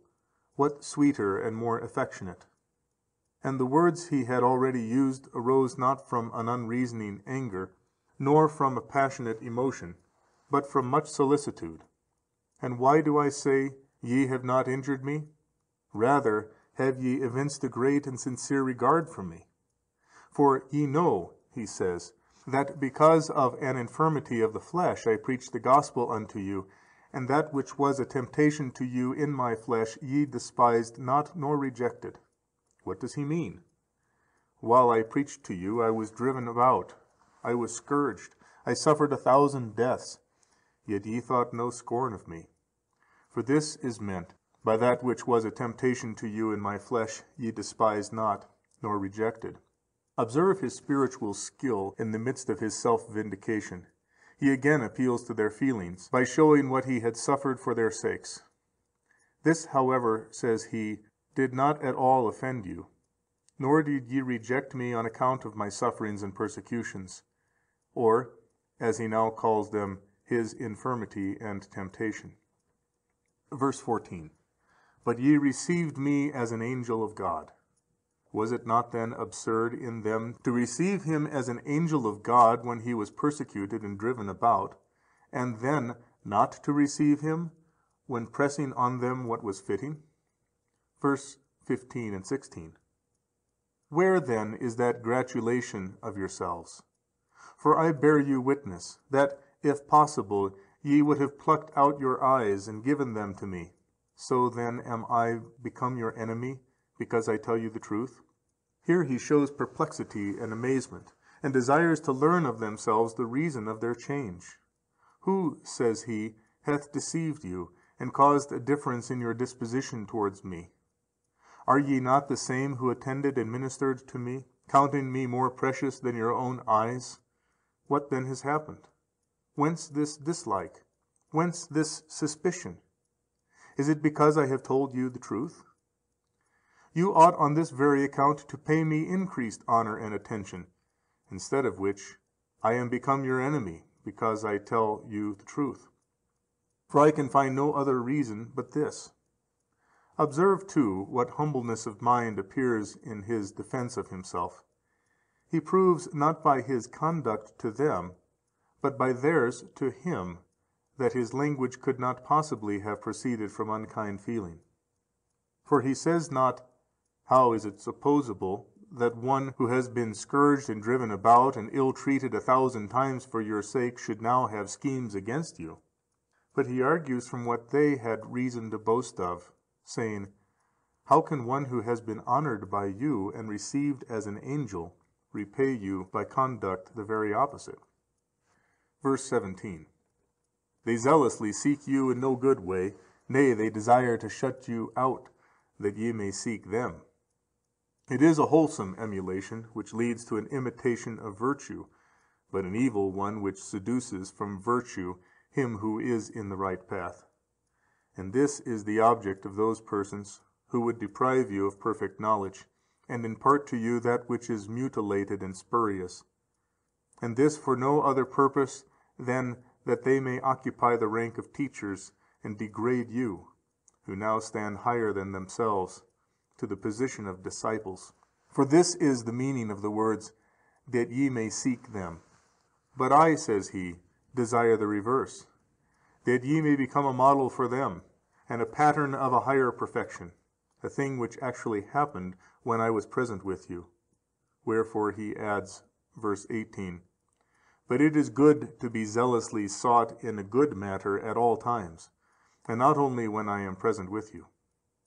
Here he hints that his absence had been the cause of this, and that the true blessing was for disciples to hold right opinions not only in the presence, but also in the absence of their Master. But as they had not arrived at this point of perfection, he makes every effort to place them there. Verse 19. My little children, of whom I am again in travail until Christ be formed in you. Observe his perplexity and perturbation. Brethren, I beseech you, my little children, of whom I am again in travail. He resembles a mother trembling for her children. Until Christ be formed in you. Behold his paternal tenderness. Behold this despondency worthy of an apostle. Observe what a wail he utters, far more piercing than of a woman in travail. Ye have defaced the likeness. Ye have destroyed the kinship. Ye have changed the form. Ye need another regeneration and refashioning. Nevertheless, I call you children, abortions and monsters though ye be. However, he does not express himself in this way, but spares them, unwilling to strike and to inflict wound upon wound. Wise physicians do not cure those who have fallen into a long sickness all at once, but little by little, lest they should faint and die. And so is it with this blessed man, for these pangs were more severe in proportion as the force of his affection was stronger, and the offense was of no trivial kind. And as I have ever said and ever will say, even a slight fault mars the appearance and distorts the figure of the whole. Verse 20. Yea, I could wish to be present with you now and to change my voice. Observe his warmth, his inability to refrain himself and to conceal these his feelings. Such is the nature of love.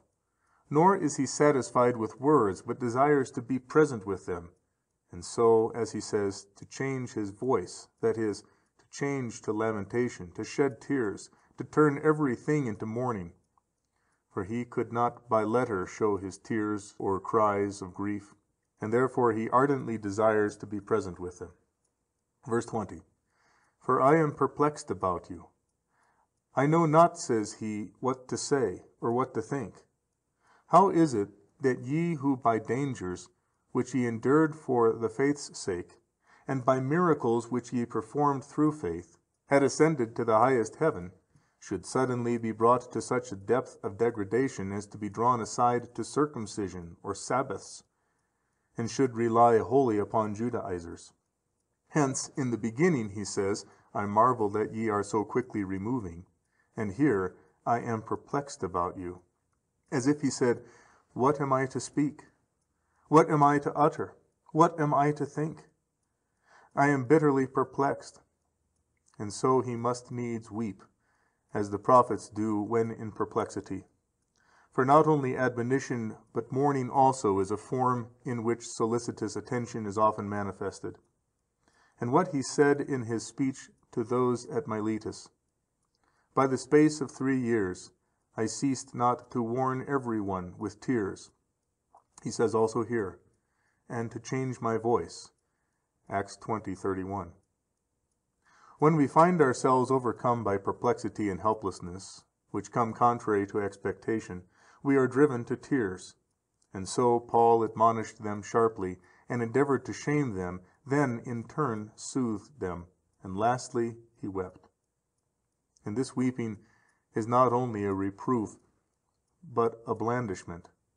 It does not exasperate like reproof, nor relax like indulgent treatment, but is a mixed remedy, and of great efficacy in the way of exhortation. Having thus softened and powerfully engaged their hearts by his tears, he again advances to the contest, and lays down a larger proposition, proving that the law itself was opposed to its being kept. Before, he produced the example of Abraham, but now, what is more cogent, he brings forward the law itself enjoining them not to keep itself, but to leave off. So that, says he, you must abandon the law if you would obey it, for this is its own wish. This, however, he does not say expressly, but enforces it in another mode, mixing up with it an account of facts. Verse 21. Tell me, says he, ye that desire to be under the law, do ye not hear the law? He says rightly, ye that desire, for the matter was not one of a proper and orderly succession of things, but of their own unseasonable contentiousness. It is the book of creation which he here calls the law, which name he often gives to the whole Old Testament. Verse 22. For it is written, Genesis 15:16, that Abraham had 2 sons, one by the handmaid, and the other by the free woman. He returns again to Abraham, not in the way of repetition, but inasmuch as the patriarch's fame was great among the Jews, to show that the types had their origin from thence, and that present events were pictured aforetime in him, having previously shown that the Galatians were sons of Abraham. Now, in that the patriarch's sons were not of equal dignity, one being by a bondwoman, the other by a free woman, he shows that they were not only his sons, but sons in the same sense as he that was freeborn and noble. Such is the power of faith. Verse 23. Howbeit, the son of the handmaid is born after the flesh, but the son of the free woman is born through promise. What is the meaning of after the flesh? Having said that faith united us to Abraham, and it having seemed incredible to his hearers that those who were not begotten by Abraham should be called his sons, he proves that this paradox had actually happened long ago. For that Isaac, born not according to the order of nature, nor the law of marriage, nor the power of the flesh, was yet truly his own son. He was the issue of bodies that were dead, and of a womb that was dead. His conception was not by the flesh, nor his birth by the seed, for the womb was dead both through age and barrenness. But the word of God fashioned him. Not so in the case of the bondman. He came by virtue of the laws of nature, and after the manner of marriage. Nevertheless, he that was not according to the flesh was more honorable than he that was born after the flesh.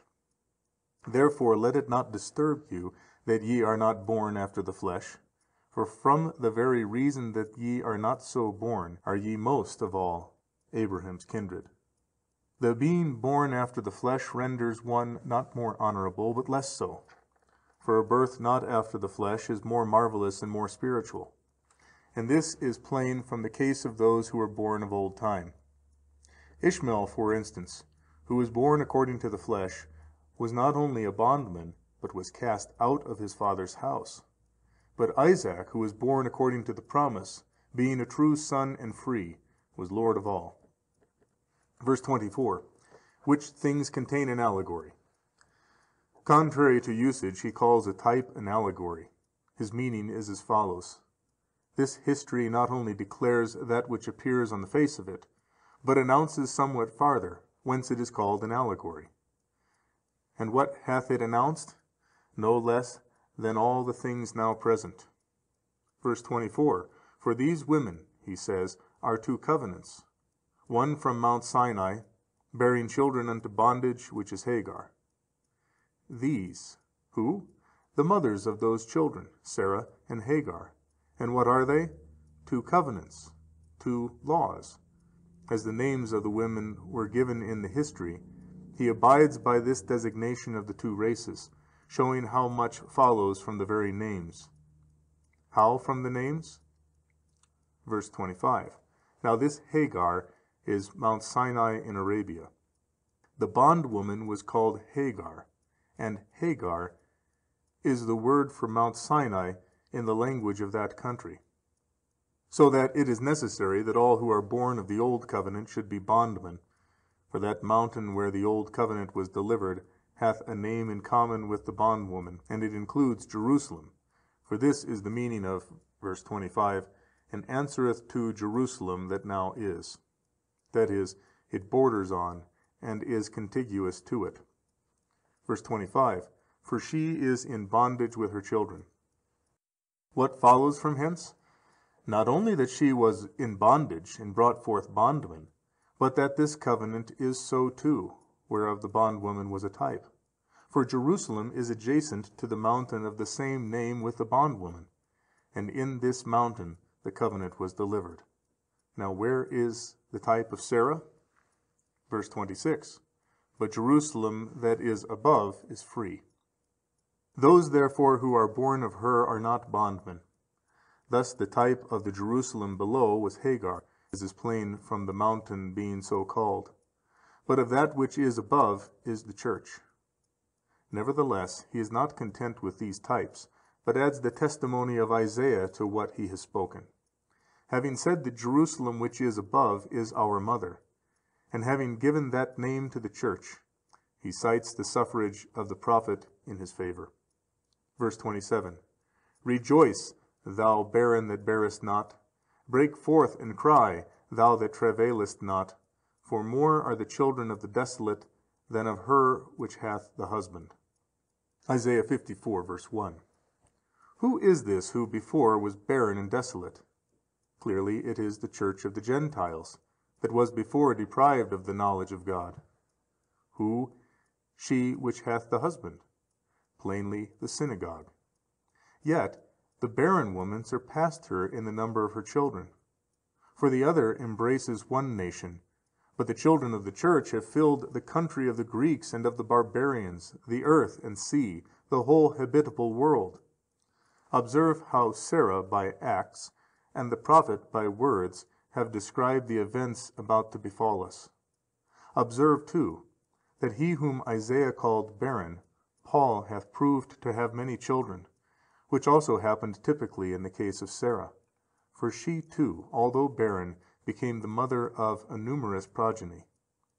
This, however, does not suffice Paul, but he carefully follows out the mode whereby the barren woman became a mother, that in this particular likewise the type might harmonize with the truth. Wherefore, he adds, verse 28, now we, brethren, as Isaac was, are children of promise. It is not merely that the church was barren like Sarah, or become a mother of many children like her, but she bore them in the way Sarah did, as it was not nature, but the promise of God which rendered Sarah a mother. For the word of God which said, at the time appointed I will return unto thee, and Sarah shall have a son, Genesis 18:14, this entered into the womb and formed the babe. So also in our regeneration it is not nature, but the words of God spoken by the priest. The faithful know them, which in the bath of water, as in a sort of womb, form and regenerate him who is baptized. Wherefore, if we are sons of the barren woman, then we are free. But what kind of freedom, it might be objected, is this, when the Jews seize and scourge the believers, and those who have this pretense of liberty are persecuted? For these things then occurred in the persecution of the faithful. Neither let this disturb you, he replies. This also is anticipated in the type. For Isaac, who was free, was persecuted by Ishmael the bondman. Wherefore he adds, verses 29 and 30, But as then he that was born of the flesh persecuted him that was born after the Spirit, even so it is now. Howbeit, what saith the Scripture? Genesis 21:10, Cast out the handmaid and her son. For the son of the handmaid shall not inherit with the son of the free woman. What? Does all this consolation consist in showing that freemen are persecuted by bondmen? By no means, he says. I do not stop here. Listen to what follows. And then, if you be not pusillanimous under persecution, you will be sufficiently comforted. And what is it that follows? Cast out the son of the handmaid, for he shall not inherit with the son of the free woman. Behold the reward of tyranny for a season, and of recklessness out of season. The son is cast out of the father's house, and becomes, together with his mother, an exile and a wanderer. And consider too the wisdom of the remark, for he says not that he was cast forth merely because he persecuted, but that he should not be heir. For this punishment was not exacted from him on account of his temporary persecution, for that would have been of little moment, and nothing to the point. But he was not suffered to participate in the inheritance provided for the son. And this proves that, putting the persecution aside, this very thing has been typified from the beginning, and did not originate in the persecution, but in the purpose of God. He does not say, the son of Abraham shall not be heir, but the son of the handmaid, distinguishing him by his inferior descent. Now Sarah was barren, and so is the Gentile church. Observe how the type is preserved in every particular, as the former, through all the bygone years, conceived not, and in extreme old age became a mother. So the latter, when the fullness of time is come, brings forth. And this the prophets have proclaimed, saying, Rejoice, thou barren that bearest not. Break forth and cry, thou that travailest not. For more are the children of the desolate than of her which hath the husband. And hereby they intend the church. For she knew not God, but as soon as she knew him, she surpassed the fruitful synagogue. Verse 31. Wherefore, brethren, we are not children of a handmaid, but of a free woman. He turns and discusses this on all sides, desiring to prove that what had taken place was no novelty, but had been before typified many ages ago. How then can it be otherwise than absurd for those who had been set apart so long, and who had obtained freedom, willingly to subject themselves to the yoke of bondage? Next, he states another inducement to them to abide in his doctrine. End of chapter 4. Chapter 5, verse 1. With freedom did Christ set us free. Stand fast, therefore. Have ye wrought your own deliverance, that ye run back again to the dominion ye were under before? It is another who hath redeemed you. It is another who hath paid the ransom for you. Observe in how many ways he leads them away from the error of Judaism, by showing first that it was the extreme of folly for those who had become free instead of slaves to desire to become slaves instead of free. Secondly, that they would be convicted of neglect and ingratitude to their benefactor in despising him who had delivered and loving him who had enslaved them. Thirdly, that it was impossible for another, having once for all redeemed all of us from it, the law ceases to have any sway. By the word stand fast, he indicates their vacillation. Verse 1, and be not entangled again in a yoke of bondage. By the word yoke, he signifies to them the burdensomeness of such a course. And by the word again, he points out their utter senselessness. Had ye never experienced this burden, ye would not have deserved so severe a censure. But for you who by trial have learnt how irksome this yoke is, again to subject yourself to it is justly unpardonable. Verse 2, behold, I, Paul, say unto you, that if ye receive circumcision, Christ will profit you nothing. Lo, what a threat! Reasonably then did he anathematize even angels. How then shall Christ profit them nothing? For he has not supported this by argument, but only declared it, the credence due to his authority compensating, as it were, for all subsequent proof. Wherefore he sets out by saying, Behold, I, Paul, say unto you, which is the expression of one who has confidence in what he asserts. We will subjoin what we can ourselves, as to how Christ shall profit nothing them who are circumcised.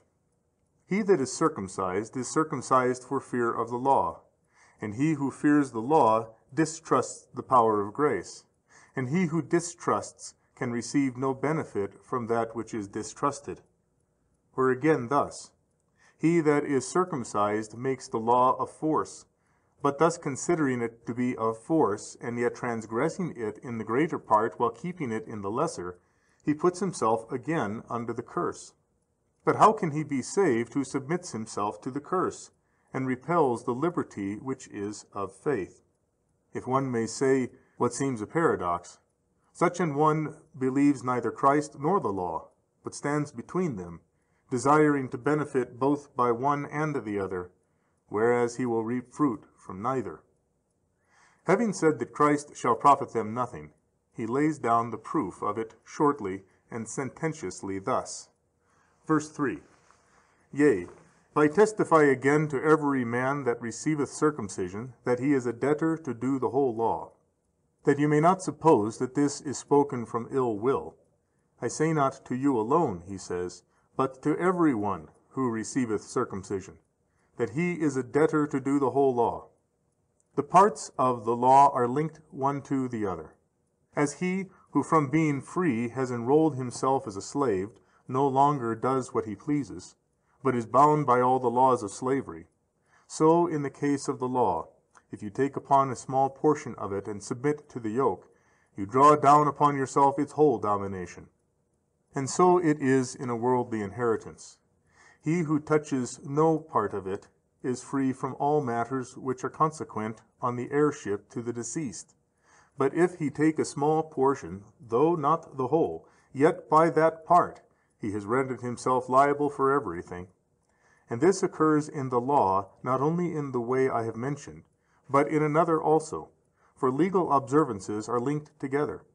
For example, circumcision has sacrifice connected with it, and the observance of days. Sacrifice, again, has the observance both of day and of place. Place has the details of endless purifications. Purifications involve a perfect swarm of manifold observances.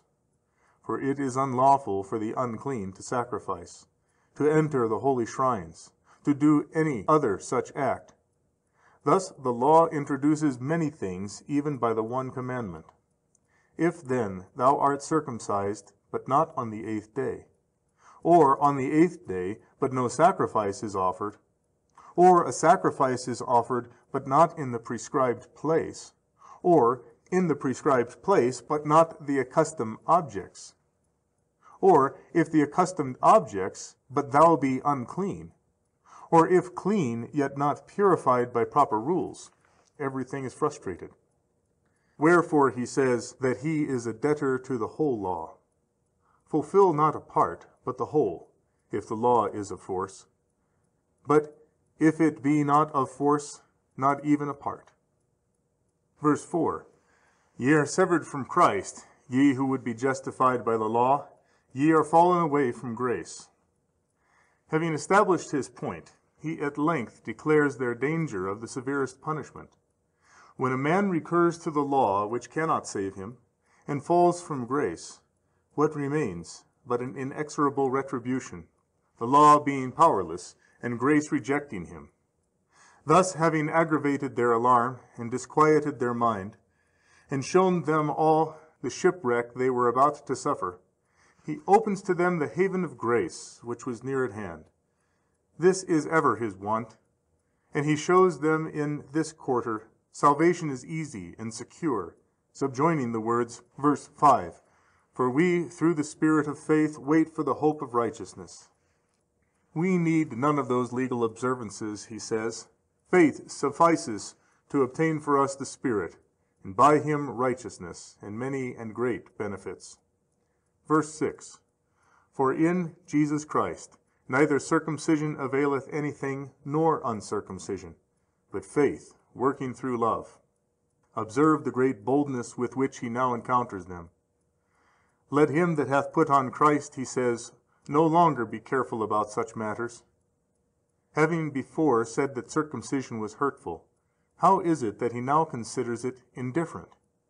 It is indifferent as to those who had it previously to the faith, but not as to those who are circumcised after the faith was given.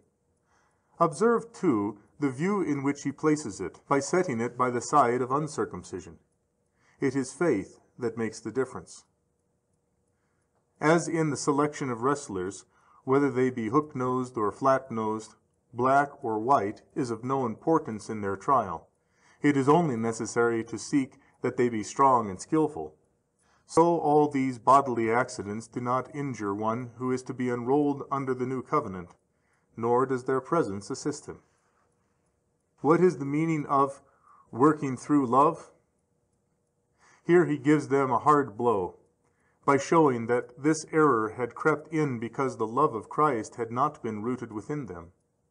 For to believe is not all that is required, but also to abide in love. It is as if he had said, Had ye loved Christ as ye ought, ye would not have deserted to bondage, nor abandoned him who redeemed you, nor treated with contumely him who gave you freedom.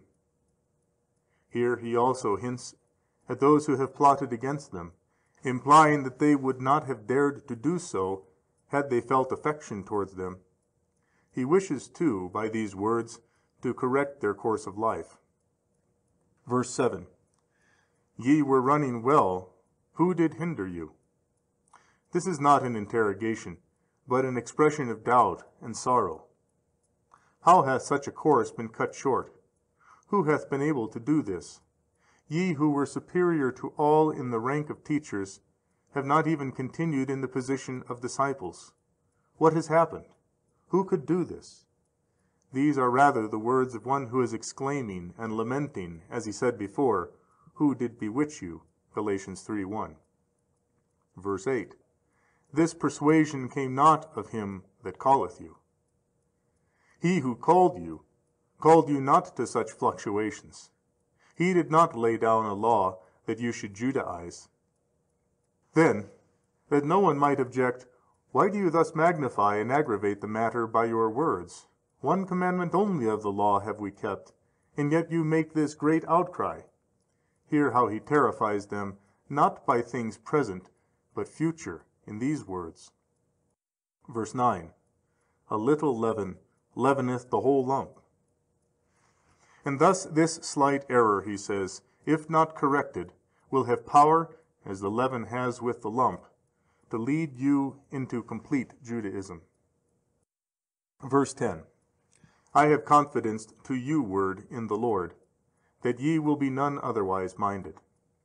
He does not say, Ye are not minded, but ye will not be minded. That is, ye will be set right. And how does he know this? He says not, I know, but I trust in God, and invoking his aid in order to your correction, I am in hopes. And he says not merely, I have confidence in the Lord, but I have confidence towards you in the Lord. Everywhere he connects complaint with his praises. Here it is as if he had said, I know my disciples, I know your readiness to be set right, I have good hopes, partly because of the Lord who suffers nothing, however trivial, to perish, partly because of you who are quickly to recover yourselves. At the same time he exhorts them to use diligence on their own parts, it not being possible to obtain aid from God if our own efforts are not contributed. Verse 10, But he that troubleth you shall bear his judgment, whosoever he be. Not only by words of encouragement, but by uttering a curse or a prophecy against their teachers, he applies to them an incentive. And observe that he never mentions the name of these plotters. that they might not become more shameless.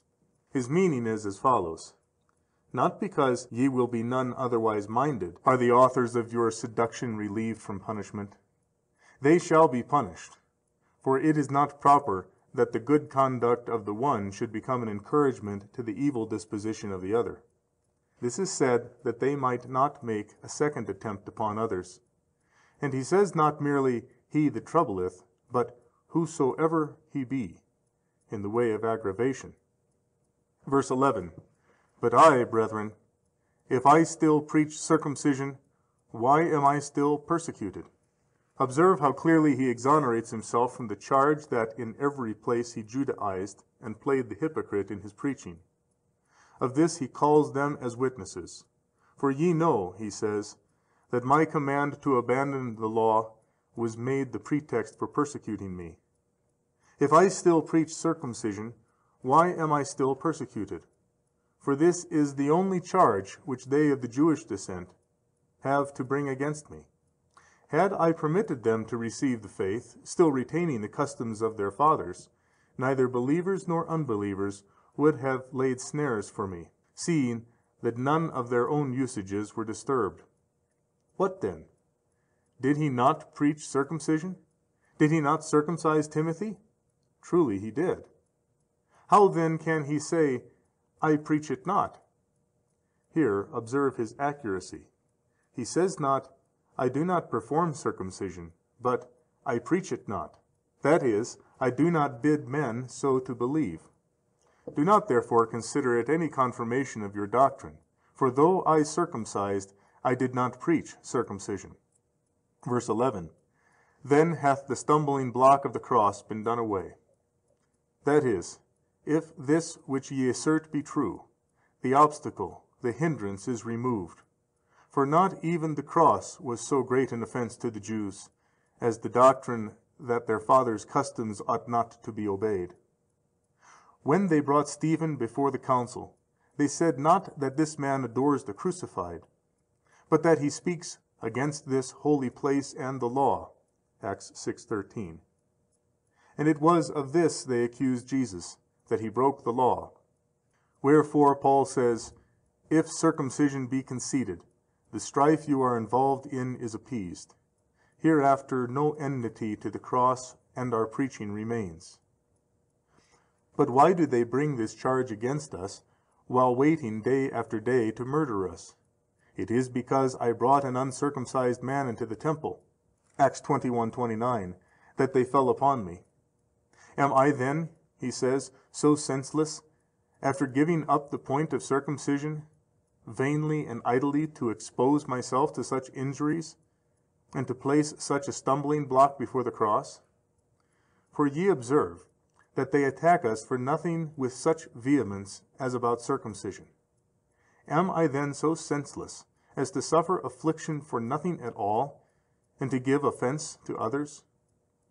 He calls it the offense of the cross, because it was enjoined by the doctrine of the cross, and it was this which principally offended the Jews, and hindered their reception of the cross, namely, the command to abandon the usages of their fathers. Verse 12, I would that they which unsettle you would even cut themselves off. Observe how bitterly he speaks here against their deceivers. At the outset he directed his charge against those who were deceived, and called them foolish once and again. Now, having sufficiently corrected and instructed them, he turns to their deceivers. And you should remark his wisdom in the manner in which he admonishes and chastens the former as his own children, and as capable of receiving correction. But their deceivers he cuts off as aliens and incurably depraved. And this he does partly when he says, he shall bear his judgment whosoever he be, partly when he utters the imprecation against them, I would that they which unsettle you would even cut themselves off. And he says well, that unsettle you. For they had compelled them to abandon their own fatherland, their liberty, and their heavenly kindred, and to seek an alien and foreign one. They had cast them out of Jerusalem which is above and free, and compelled them to wander forth as captives and emigrants. On this account he curses them, and his meaning is as follows: For them I have no concern. A man that is heretical after the first and second admonition refuse. Titus 3:10. If they will, let them not only be circumcised, but mutilated. Where then are those who dare to mutilate themselves, seeing that they draw down the apostolic curse, and accuse the workmanship of God, and take part with the Manichees? For the latter call the body a treacherous thing, and from the evil principle; and the former by their acts give countenance to these wretched doctrines, cutting off the member as being hostile and treacherous. Ought they not much rather to put out the eyes? For it is through the eyes that desire enters the soul. But in truth, neither the eye nor any other part of us is to blame, but the depraved will only.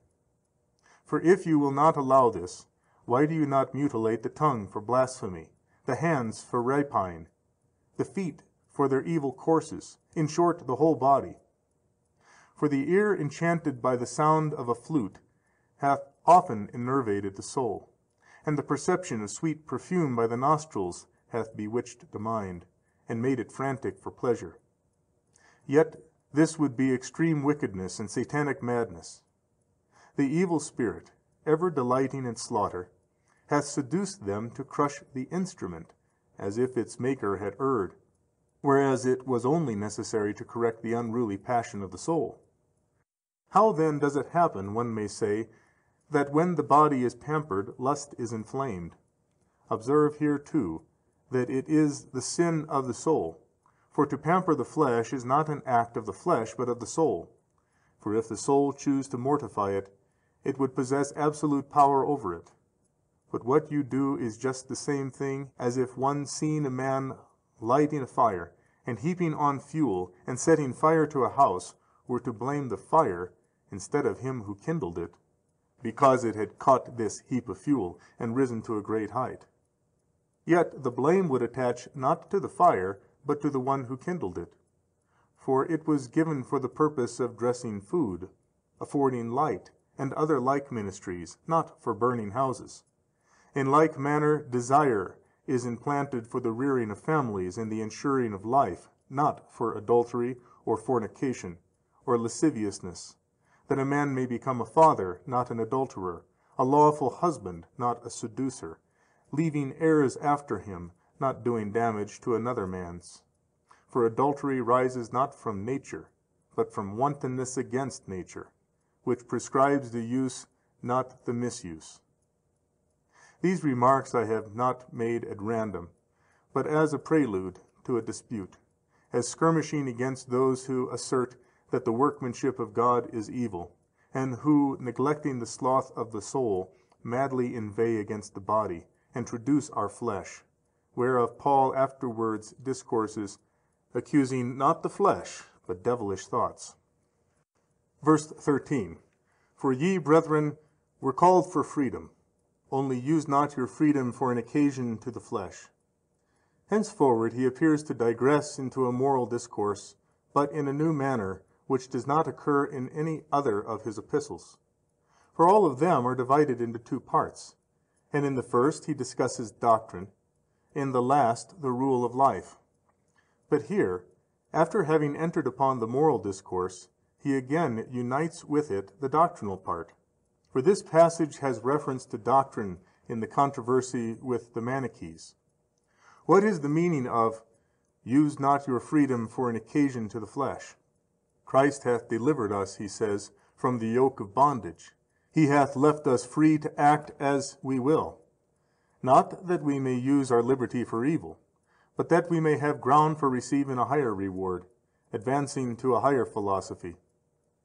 Lest any one should suspect, from his calling the law over and over again a yoke of bondage, and a bringing on of the curse, that his object in enjoining an abandonment of the law was that one might live lawlessly, he corrects this notion, and states his object to be not that our course of life might be lawless, but that our philosophy might surpass the law. For the bonds of the law are broken. And I say this not that our standard may be lowered, but that it may be exalted. For both he who commits fornication and he who leads a virgin life pass the bounds of the law, but not in the same direction. The one is led away to the worse, the other is elevated to the better. The one transgresses the law, the other transcends it. Thus Paul says that Christ hath removed the yoke from you, not that ye may prance and kick, but that though without the yoke ye may proceed at a well-measured pace.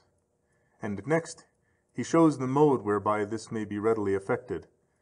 And what is this mode? He says, verse 13, but through love be servants one to another. Here again he hints that strife and party spirit, love of rule and presumptuousness had been the causes of their error, for the desire of rule is the mother of heresies. By saying, be servants one to another, he shows that the evil had arisen from this presumptuous and arrogant spirit, and therefore he applies a corresponding remedy. As your divisions arose from your desire to domineer over each other, serve one another. Thus will ye be reconciled again. However, he does not openly express their fault, but he openly tells them its corrective, that through this they may become aware of that. As if one were not to tell an immodest person of his immodesty, but were continually to exhort him to chastity. He that loves his neighbor as he ought declines not to be a servant to him more humbly than any servant.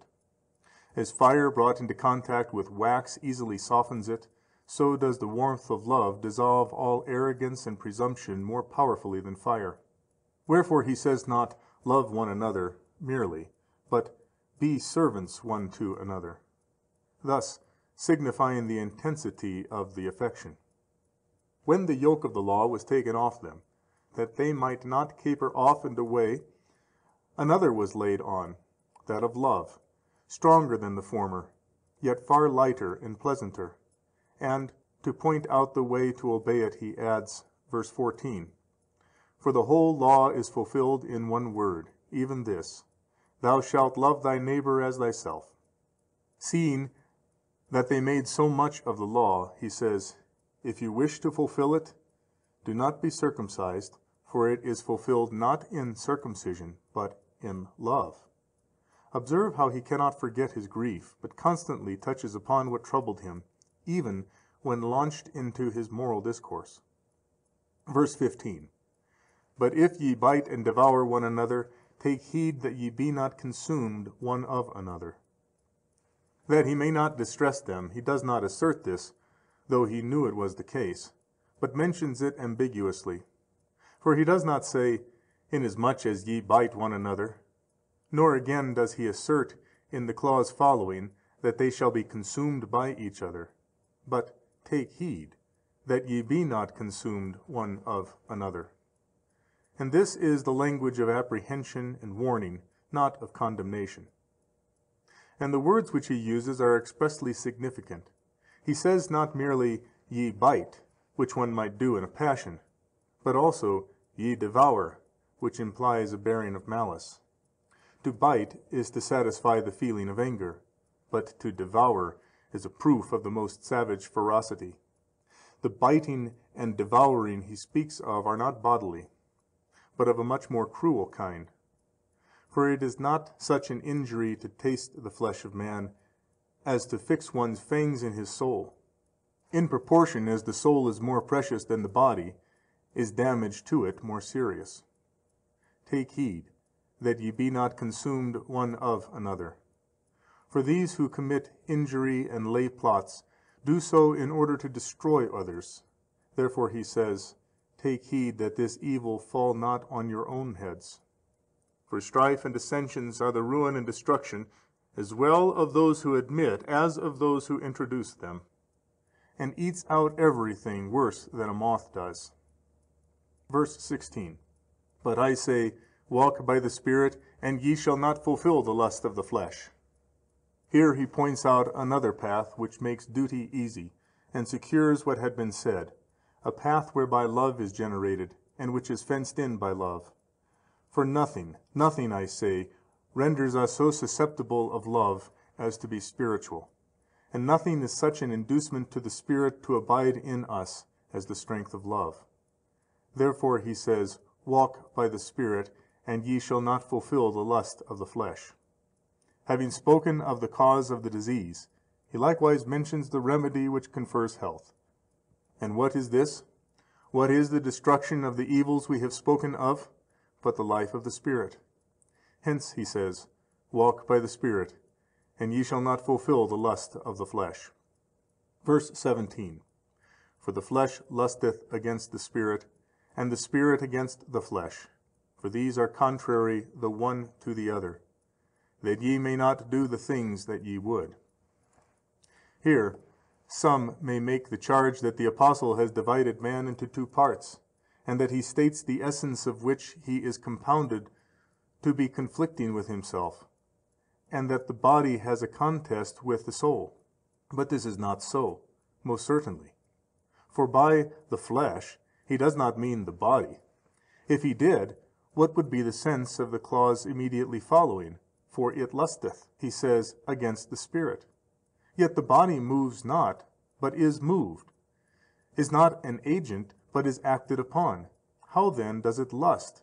For lust belongs to the soul, not to the body. For in another place it is said, my soul longeth, Psalm 84:2. And whatsoever thy soul desireth, I will even do it for thee, 1 Samuel 20:4. And walk not according to the desires of thy heart, and so panteth my soul, Psalm 42:1. Wherefore then does Paul say, the flesh lusteth against the Spirit? He is wont to call the flesh not the natural body, but the depraved will, as where he says, but ye are not in the flesh, but in the Spirit, Romans 8:8-9. And again, they that are in the flesh cannot please God. What then? Is the flesh to be destroyed? Was not he who thus spoke clothed with flesh? Such doctrines are not of the flesh, but from the devil. For he was a murderer from the beginning, John 8:44. What then is his meaning? It is the earthly mind, slothful and careless, that he here calls the flesh. And this is not an accusation of the body, but a charge against the slothful soul. The flesh is an instrument, and no one feels aversion and hatred to an instrument, but to him who abuses it. For it is not the iron instrument, but the murderer whom we hate and punish. But it may be said that the very calling of the faults of the soul by the name of the flesh is in itself an accusation of the body. And I admit that the flesh is inferior to the soul, yet it too is good. For that which is inferior to that which is good may itself be good, but evil is not inferior to good, but opposed to it. Now, if you are able to prove to me that evil originates from the body, you are at liberty to accuse it. But if your endeavor is to turn its name into a charge against it, you ought to accuse the soul likewise. For he that is deprived of the truth is called the natural man, 1 Corinthians 2:14, and the race of demons, the spirits of wickedness, Ephesians 6:12. Again, the Scripture is wont to give the name of the flesh to the mysteries of the Eucharist, and to the whole church, calling them the body of Christ, Colossians 1:24. Nay, to induce you to give the name of blessings to the things of which the flesh is the medium, you have only to imagine the extinction of the senses, and you will find the soul deprived of all discernment, and ignorant of what it before knew. For if the power of God is since the creation of the world clearly seen, being perceived through the things that are made, Romans 1:20, how could we see them without eyes? And if faith cometh of hearing, Romans 10:17, how shall we hear without ears? And preaching depends on making circuits wherein the tongue and feet are employed. For how shall they preach except they be sent? Romans 10:15. In the same way, writing is performed by means of the hands. Do you not see that the ministry of the flesh produces for us 1,000 benefits? In this expression, the flesh lusteth against the Spirit, he means two mental states. For these are opposed to each other, namely, virtue and vice, not the soul and the body. Were the two latter so opposed, they would be destructive of one another, as fire of water, and darkness of light. But if the soul cares for the body, and takes great forethought on its account, and suffers 1,000 things in order not to leave it, and resists being separated from it, and if the body too ministers to the soul, and conveys to it much knowledge, and is adapted to its operations, how can they be contrary and conflicting with each other? For my part, I perceive by their acts that they are not only not contrary, but closely accordant and attached one to another. It is not therefore of these that he speaks as opposed to each other, but he refers to the contest of bad and good principles. Compare Romans 7:23. To will and not to will belongs to the soul. Wherefore he says, these are contrary the one to the other, that you may not suffer the soul to proceed in its evil desires. For he speaks this like a master and teacher in a threatening way. Verse 18. But if ye are led by the Spirit, ye are not under the law. If it be asked, in what way are these two connected? I answer, closely and plainly. For he that hath the Spirit as he ought quenches thereby every evil desire. And he that is released from these needs no help from the law, but is exalted far above its precepts. He who is never angry, what need has he to hear the command, Thou shalt not kill? He who never casts unchaste looks, what need hath he of the admonition, Thou shalt not commit adultery? Who would discourse about the fruits of wickedness with him who had plucked up the root itself? For anger is the root of murder, and of adultery the inquisitive gazing into faces. Hence he says, If ye are led by the Spirit, ye are not under the law, wherein he appears to me to have pronounced a high and striking eulogy of the law, if at least the law stood according to its power in the place of the Spirit before the Spirit's coming upon us. But we are not on that account obliged to continue apart with our schoolmaster. Then we were justly subject to the law, that by fear we might chasten our lusts, the Spirit not being manifested. But now that grace is given, which not only commands us to abstain from them, but both quenches them and leads us to a higher rule of life, what more need is there of the law? He who has attained an exalted excellence from an inner impulse has no occasion for a schoolmaster, nor does any one, if he is a philosopher, require a grammarian. Why then do ye so degrade yourselves, as now to listen to the law, having previously given yourselves to the Spirit? Verses 19, 20, 21. Now the works of the flesh are manifest, which are these: fornication, uncleanness, lasciviousness, idolatry, sorcery, enmities, strife, jealousies, wrath, factions, divisions, heresies, envyings, drunkenness, revellings, and such like. Of the which I forewarn you, even as I did forewarn you, that they which practice such things shall not inherit the kingdom of God. Answer me now, thou that accusest thine own flesh, and supposest that this is said of it as of an enemy and adversary. Let it be allowed that adultery and fornication proceed, as you assert, from the flesh.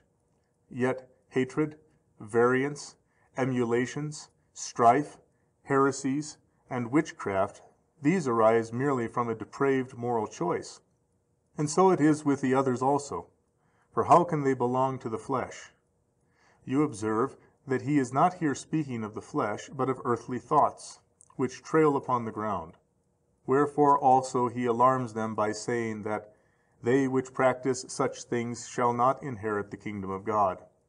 If these things belonged to nature, and not to a bad moral choice, his expression, they practice, is inappropriate. It should be, that they suffer. And why should they be cast out of the kingdom? For rewards and punishments relate not to what proceeds from nature, but from choice. Verse 22. But the fruit of the Spirit is love, joy, peace. He says not the work of the Spirit, but the fruit of the Spirit. Is the soul, however, superfluous? the flesh and the spirit are mentioned, but where is the soul? Is he discoursing of beings without a soul? For if the things of the flesh be evil, and those of the spirit good, the soul must be superfluous. By no means. For the mastery of the passions belongs to her, and concerns her, and being placed amid vice and virtue, if she has used the body fitly, she has wrought it to be spiritual. But if she separate from the spirit, and give herself up to evil desires, she makes herself more earthly. You observe throughout that his discourse does not relate to the substance of the flesh, but to the moral choice, which is or is not vicious. And why does he say the fruit of the Spirit? It is because evil works originate in ourselves alone, and therefore he calls them works. But good works require not only our diligence, but God's loving kindness. He places first the root of these good things, and then proceeds to recount them in these words: love, joy, peace, long-suffering, kindness, goodness, faithfulness, meekness, temperance. Against such there is no law. For who would lay any command on him who hath all things within himself, and who hath love for the finished mistress of philosophy? As horses, who are docile and do everything of their own accord, need not the lash, so neither does the soul, which by the Spirit hath attained to excellence, need the admonitions of the law. Here too he completely and strikingly casts out the law, not as bad, but as inferior to the philosophy given by the Spirit. Verse 24, and they that are of Christ Jesus have crucified the flesh with its passions and lusts thereof. That they might not object, and who is such a man as this? He points out by their works those who have attained to this perfection, here again giving the name of the flesh to evil actions. He does not mean that they had destroyed their flesh, otherwise how were they going to live? For that which is crucified is dead and inoperative, but he indicates the perfect rule of life. For the desires, although they are troublesome, rage in vain. Since then such is the power of the Spirit, let us live therein and be content therewith, as he adds himself, verse 25, if we live by the Spirit let us also walk. Being governed by his laws, for this is the force of the words, let us walk, that is, let us be content with the power of the Spirit, and seek no help from the law. Then, signifying that those who would fain have introduced circumcision were actuated by ambitious motives, he says, verse 26, let us not be vainglorious, which is the cause of all evils, provoking one another to contentions and strife, envying one another. For from vainglory comes envy, and from envy all these countless evils. End of chapter 5. Chapter 6, verse 1. Brethren, even if a man be overtaken in any trespass, forasmuch as under cover of a rebuke they gratified their private feelings, and professing to do so for faults which had been committed, were advancing their own ambition, he says, brethren, if a man be overtaken. He said not if a man commit, but if he be overtaken, that is, if he be carried away. Ye which are spiritual, restore such a one. He says not chastise, nor judge, but set right. Nor does he stop here, but in order to show that it behooved them to be very gentle towards those who had lost their footing, he subjoins, in a spirit of meekness. He says not in meekness, but in a spirit of meekness, signifying thereby that this is acceptable to the Spirit, and that to be able to administer correction with mildness is a spiritual gift. Then, to prevent the one being unduly exalted by having to correct the other, he puts him under the same fear, saying, looking to thyself, lest thou also be tempted.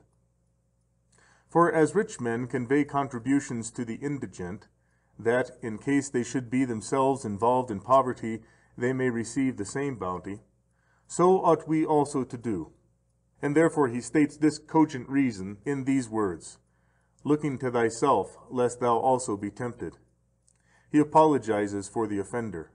First, by saying, if ye be overtaken. Next, by employing a term indicative of great infirmity. Lastly, by the words, lest thou also be tempted, thus arraigning the malice of the devil rather than the remissness of the soul. Verse 2, bear ye one another's burdens. It being impossible for man to be without failings, he exhorts them not to scrutinize severely the offenses of others, but even to bear their failings, that their own may in turn be borne by others. As in the building of a house, all the stones hold not the same position, but one is fitted for a corner, but not for the foundations, another for the foundations, and not for the corner. So too is it in the body of the church. The same thing holds in the frame of our own flesh, notwithstanding which the one member bears with the other, and we do not require everything from each, but what each contributes in common constitutes both the body and the building. Verse 2, and so fulfill the law of Christ. He says not fulfill, but complete. That is, make it up all of you in common, by the things wherein ye bear with one another. For example, this man is irascible, thou art dull-tempered. Bear therefore with his vehemence, that he in turn may bear with thy sluggishness. And thus neither will he transgress, being supported by thee, nor wilt thou offend in the points where thy defects lie, because of thy brother's forbearing with thee. So do ye, by reaching forth a hand one to another, when about to fall, fulfill the law in common, each completing what is wanting in his neighbor by his own endurance. But if ye do not thus, but each of you will investigate the faults of his neighbor, nothing will ever be performed by you as it ought. For as in the case of the body, if one were to exact the same function from every member of it, the body could never consist. So must there be great strife among brethren, if we were to require all things from all. Verse 3, for if a man thinketh himself to be something when he is nothing, he deceiveth himself. Here again he reflects on their arrogance. He that thinks himself to be something is nothing, and exhibits at the outset a proof of his worthlessness by such a disposition. Verse 4, but let each man prove his own work. Here he shows that we ought to be scrutinizers of our lives, and this not lightly, but carefully to weigh our actions, as for example, if thou hast performed a good deed, consider whether it was not from vain glory, or through necessity, or malevolence, or with hypocrisy, or from some other human motive. For as gold appears to be bright before it is placed in the furnace, but when committed to the fire is closely proved, and all that is spurious is separated from what is genuine, so too our works, if closely examined, will be distinctly made manifest, and we shall perceive that we have exposed ourselves to much censure. Verse 4, and then shall he have his glorying in regard of himself alone, and not of his neighbor. This he says, not as laying down a rule, but in the way of concession. And his meaning is this: boasting is senseless. But if thou wilt boast, boast not against thy neighbor, as the Pharisee did. For he that is so instructed will speedily give up boasting altogether. And therefore he concedes a part, that he may gradually extirpate the whole. He that is wont to boast with reference to himself only, and not against others, will soon reform this failing also. For he that does not consider himself better than others, for this is the meaning of not in regard of his neighbor, but becomes elated by examining himself by himself, will afterwards cease to be so. And that ye may be sure this is what he desires to establish, observe how he checks him by fear, saying above, let every man prove his own work, and adding here, verse 5, for each man shall bear his own burden. He appears to state a reason prohibitory of boasting against another. But at the same time he corrects the boaster, so that he may no more entertain high thoughts of himself by bringing to his remembrance his own errors, and pressing upon his conscience the idea of a burden, and of being heavily laden. Verse 6. But let him that is taught in the word communicate unto him that teacheth in all good things. Here he proceeds to discourse concerning teachers, to the effect that they ought to be tended with great assiduity by their disciples. Now what is the reason that Christ so commanded? For this law, that they which preach the gospel should live of the gospel, 1 Corinthians 9:14, is laid down in the New Testament, and likewise in the Old, Numbers 31:47, 35, 1 through 8. Many revenues accrued to the Levites from the people. What is the reason, I say, that he so ordained? Was it not for the sake of laying a foundation beforehand of lowliness and love? For inasmuch as the dignity of a teacher oftentimes elates him who possesses it, he, in order to repress his spirit, hath imposed on him the necessity of requiring aid at the hands of his disciples. And to these, in turn, he hath given means of cultivating kindly feelings, by training them, through the kindness required of them to their teacher, in gentleness towards others also. But this means no slight affection is generated on both sides. Were not the cause of this what I have stated it to be, why should he, who fed the dull-minded Jews with manna, have reduced the apostles to the necessity of asking for aid? Is it not manifest he aimed at the great benefits of humility and love, and that those who were under teaching might not be ashamed of teachers who were in appearance despicable? To ask for aid bears the semblance of disgrace, but it ceased to be so when their teachers with all boldness urged their claim, so that their disciples derived from hence no small benefit, taught hereby to despise all appearances. Wherefore he says, But let him that is taught in the word communicate unto him that teacheth in all good things. That is, let him show to him all generosity. This he implies by the words, in all good things. Let the disciple, says he, keep nothing to himself, but have everything in common, for what he receives is better than what he gives, as much better as heavenly are better than earthly things. This he expresses in another place. If we sowed unto you spiritual things, is it a great matter if we shall reap your carnal things? 1 Corinthians 9:11. Wherefore he gives the procedure the name of a communication, showing that an interchange takes place. Hereby too love is greatly fostered and confirmed. If a teacher asks merely for competency, he does not by receiving it derogate from his own dignity, for this is praiseworthy, so assiduously to apply to the word, as to require the aid of others, and to be in manifold poverty, and to be regardless of all the means of subsistence. But if he exceed the due measure, he injures his dignity, not by mere receiving, but by receiving too much.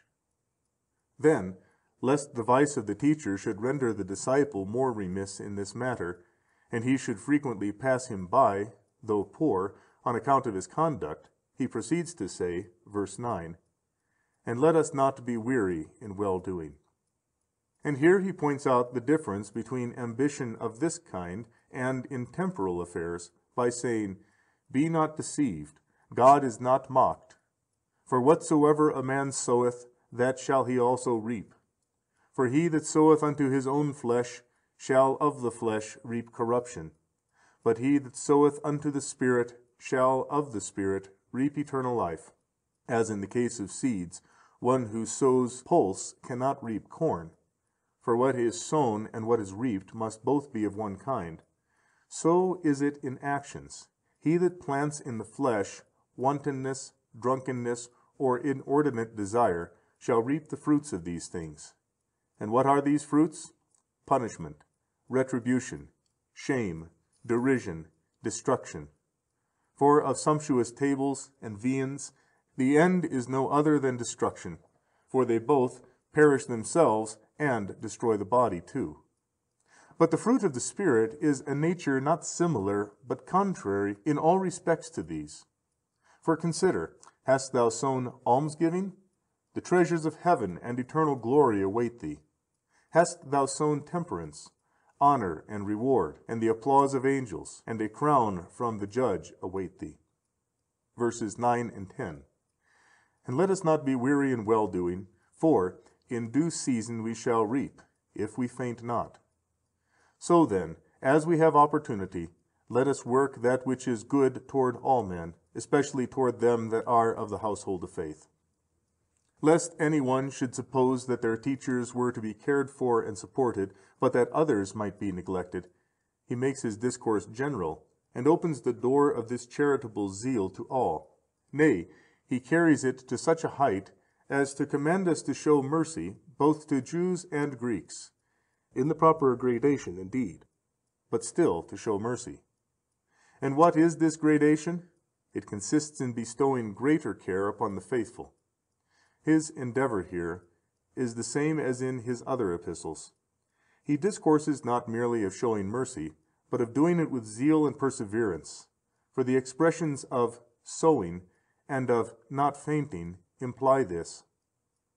Then, having exacted a great work, he places its reward close at hand, and makes mention of a new and wondrous harvest.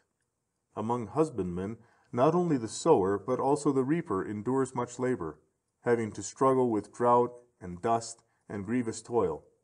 But in this case none of these exist, as he shows by the words, "For in due season we shall reap, if we faint not." By this means he stimulates and draws them on, and he also urges and presses them forward by another motive, saying, "As we have therefore opportunity, let us do good." As it is not always in our power to sow, so neither is it to show mercy. For when we have been carried hence, though we may desire it 1,000 times, we shall be able to effect nothing more. To this argument of ours, the 10 virgins, Matthew 25:1 and following, bear witness, who, although they wished it 1,000 times, yet were shut out from the bridegroom, because they had brought with them no bountiful charity. And so does the rich man who neglected Lazarus, Luke 16:19. For he, being destitute of his succor, although he wept and made many entreaties, won no compassion from the patriarch or anyone else, but continued destitute of all forgiveness and tormented with perpetual fire. Therefore he says, "As we have opportunity, let us work that which is good toward all men." Hereby especially also setting them free from the narrow-mindedness of the Jews. For the whole of their benevolence was confined to their own race. But the rule of life which grace gives invites both land and sea to the board of charity, only it shows a greater care for its own household. Verses 11 and 12. See with how large letters I have written unto you with mine own hand. As many as desire to make a fair show in the flesh, they compel you to be circumcised. Observe what grief possesses his blessed soul, as those who are oppressed with some sorrow, who have lost one of their own kindred, and suffered an unexpected calamity, rest neither by night or day, because their grief besieges their soul. So the blessed Paul, after a short moral discourse, returns again to that former subject which chiefly disturbed his mind, saying as follows, "See with how large letters I have written unto you with mine own hand." By this he signifies that he had written the whole letter himself, which was a proof of great sincerity. In his other epistles he himself only dictated, another wrote, as is plain from the epistle to the Romans, for at its close it is said, "I, Tertius, who wrote the epistle, salute you." Romans 16:22. But in this instance he wrote the whole himself, and this he did by necessity, not from affection merely, but in order to remove an injurious suspicion. Being charged with acts wherein he had no part, and being reported to preach circumcision, yet to pretend to preach it not, he was compelled to write the epistle with his own hand, thus laying up beforehand a written testimony. By the expression, "what sized," he appears to me to signify not the magnitude, but the misshapen appearance of the letters, as if he had said, "Although not well skilled in writing, I have been compelled to write with my own hand to stop the mouth of these traducers. Verses 12 and 13. As many as desire to make a fair show in the flesh, they compel you to be circumcised, only that they may not be persecuted for the cross of Christ. For not even they who receive circumcision do themselves keep the law, but they desire to have you circumcised, that they may glory in your flesh. Here he shows that they suffered this not willingly, but of necessity, and affords them an opportunity of retreat, almost speaking in their defense, and exhorting them to abandon their teachers with all speed. What is the meaning of to make a fair show in the flesh? It means to be esteemed by men. As they were reviled by the Jews for deserting the customs of their fathers, they desire, says he, to injure you, that they may not have this charged against them, but vindicate themselves by means of your flesh. His object here is to show that they did not so act from respect to God. It is as if he said, this procedure is not founded in piety.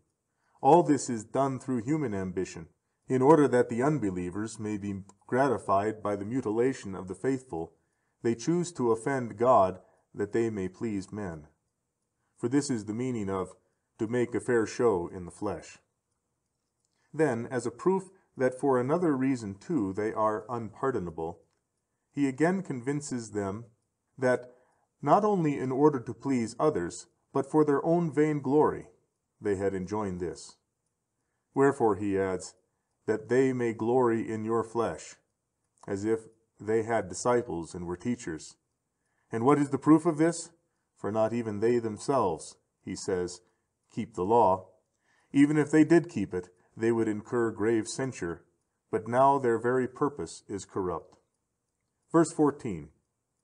But far be it from me to glory, save in the cross of our Lord Jesus Christ. Truly this symbol is thought despicable, but it is so in the world's reckoning and among men. In heaven and among the faithful it is the highest glory. Poverty too is despicable, but it is our boast. And to be cheaply thought of by the public is a matter of laughter to them, but we are elated by it. So too is the cross our boast. He does not say, I boast not, nor I will not boast, but far be it from me that I should, as if he abominated it as absurd, and invoked the aid of God in order to his success therein. And what is the boast of the cross? That Christ, for my sake, took on him the form of a slave, and bore his sufferings for me, the slave, the enemy, the unfeeling one. Yea, he so loved me as to give himself up to a curse for me. What can be comparable to this? If servants who only receive praise from their masters, to whom they are akin by nature, are elated thereby, how must we not boast when the Master, who is very God, is not ashamed of the cross which was endured for us? Let us then not be ashamed of his unspeakable tenderness. He was not ashamed of being crucified for thy sake, and wilt thou be ashamed to confess his infinite solicitude? It is as if a prisoner, who had not been ashamed of his king, should, after that king had come to the prison and himself loosed the chains, became ashamed of him on that account. Yet this would be the height of madness, for this very fact would be an especial ground for boasting. Verse 14. Through which the world hath been crucified unto me, and I unto the world. What he here calls the world is not the heaven nor the earth, but the affairs of life, the praise of men, retinues, glory, wealth, and all such things as have a show of splendor. To me these things are dead. Such an one it behooves a Christian to be, and always to use this language. Nor was he content with the former putting to death, but added another, saying, and I unto the world, thus implying a double putting to death, and saying, they are dead to me, and I to them. Neither can they captivate and overcome me, for they are dead once for all. Nor can I desire them, for I too am dead to them. Nothing can be more blessed than this putting to death, for it is the foundation of a blessed life. Verses 15 and 16. For neither is circumcision anything, nor uncircumcision, but a new creature. And as many as shall walk by this rule, peace be upon them, and mercy, and upon the Israel of God. Observe the power of the cross, to what a pitch it hath raised him. Not only hath it put to death for him all mundane affairs, but hath set him far above the old dispensation. What can be comparable to this power? For the cross hath persuaded him, who was willing to be slain and to slay others for the sake of circumcision, to leave it on a level with uncircumcision, and to seek for things strange and marvelous and above the heavens. This our rule of life he calls a new creature, both on account of what is past and of what is to come. Of what is past, because our soul, which had grown old with the oldness of sin, hath been all at once renewed by baptism, as if it had been created again. Wherefore we require a new and heavenly rule of life. And of things to come, because both the heaven and the earth and all the creation shall with our bodies be translated into incorruption. Tell me not then, he says, of circumcision, which now availeth nothing. For how shall it appear when all things have undergone such a change? But seek the new things of grace. For they who pursue these things shall enjoy peace and amity, and may properly be called by the name of Israel, while they who hold contrary sentiments, although they be descended from him, Israel, and bear his appellation, have yet fallen away from all these things, both the relationship and the name itself.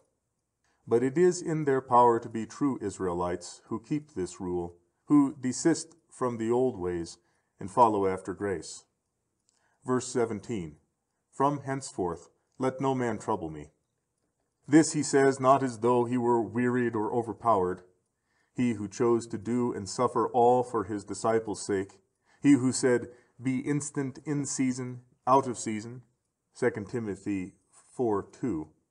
He who said, If peradventure God may give them repentance unto the knowledge of the truth, and they may recover themselves out of the snare of the devil, 2 Timothy 2:25 and 26. How shall he now become relaxed and fall back? Wherefore does he say this? It is to gird up their slothful mind, and to impress them with deeper fear, and to ratify the laws enacted by himself, and to restrain their perpetual fluctuations. Verse 17, For I bear branded on my body the marks of Jesus. He says not, I have, but I bear, like a man priding himself on trophies and royal ensigns. Although on a second thought it seems a disgrace, yet does this man vaunt of his wounds, and like military standard-bearers, so does he exult in bearing about these wounds. And why does he say this? More clearly by those wounds than by any argument, than any language do I vindicate myself, says he.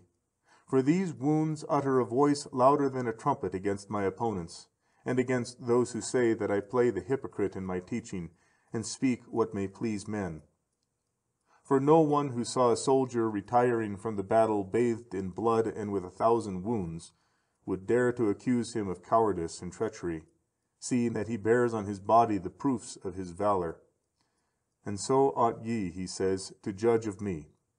And if anyone desire to hear my defense, and to learn my sentiments, let him consider my wounds, which afford a stronger proof than these words and letters. At the outset of his epistle he evinced his sincerity by the suddenness of his conversion. At its close he proves it by the perils which tended to his conversion. Then it might be objected that he had changed his course with upright intentions, but that he had not continued in the same purpose. He produces his trials, his dangers, his stripes, as witness that he had so continued. Then, having clearly justified himself in every particular, and proved that he had spoken nothing from anger or malevolence, but had preserved his affection towards them unimpaired, he again establishes this same point by concluding his discourse with a prayer teeming with 1,000 blessings in these words: Verse 18. The grace of our Lord Jesus Christ be with your spirit, brethren. Amen. By this last word he hath sealed all that preceded it. He says not merely with you, as elsewhere, but with your spirit, thus withdrawing them from carnal things, and displaying throughout the benefices of God, and reminding them of the grace which they enjoyed, whereby he was able to recall them from all their Judaizing errors. For to have received the Spirit came not of the poverty of the law, but of the righteousness which is by faith. And to preserve it when obtained came not from circumcision, but from grace. On this account he concluded his exhortation with a prayer, reminding them of grace and the Spirit, and at the same time addressing them as brethren, and supplicating God, that they might continue to enjoy these blessings, thus providing for them a twofold security. For both prayer and teaching, tending to the same thing, and together became to them as a double wall. For teaching, reminding them of what benefits they enjoyed, the rather kept them in the doctrine of the church, and prayer, invoking grace, and exhorting to an enduring constancy, permitted not the Spirit to depart from them, and he abiding in them, all the error of such doctrines as they held was shaken off like dust. End of chapter 6. If you enjoyed this recording, please support our channel by subscribing, liking, and sharing our content. We would also be happy to receive any comments or feedback below.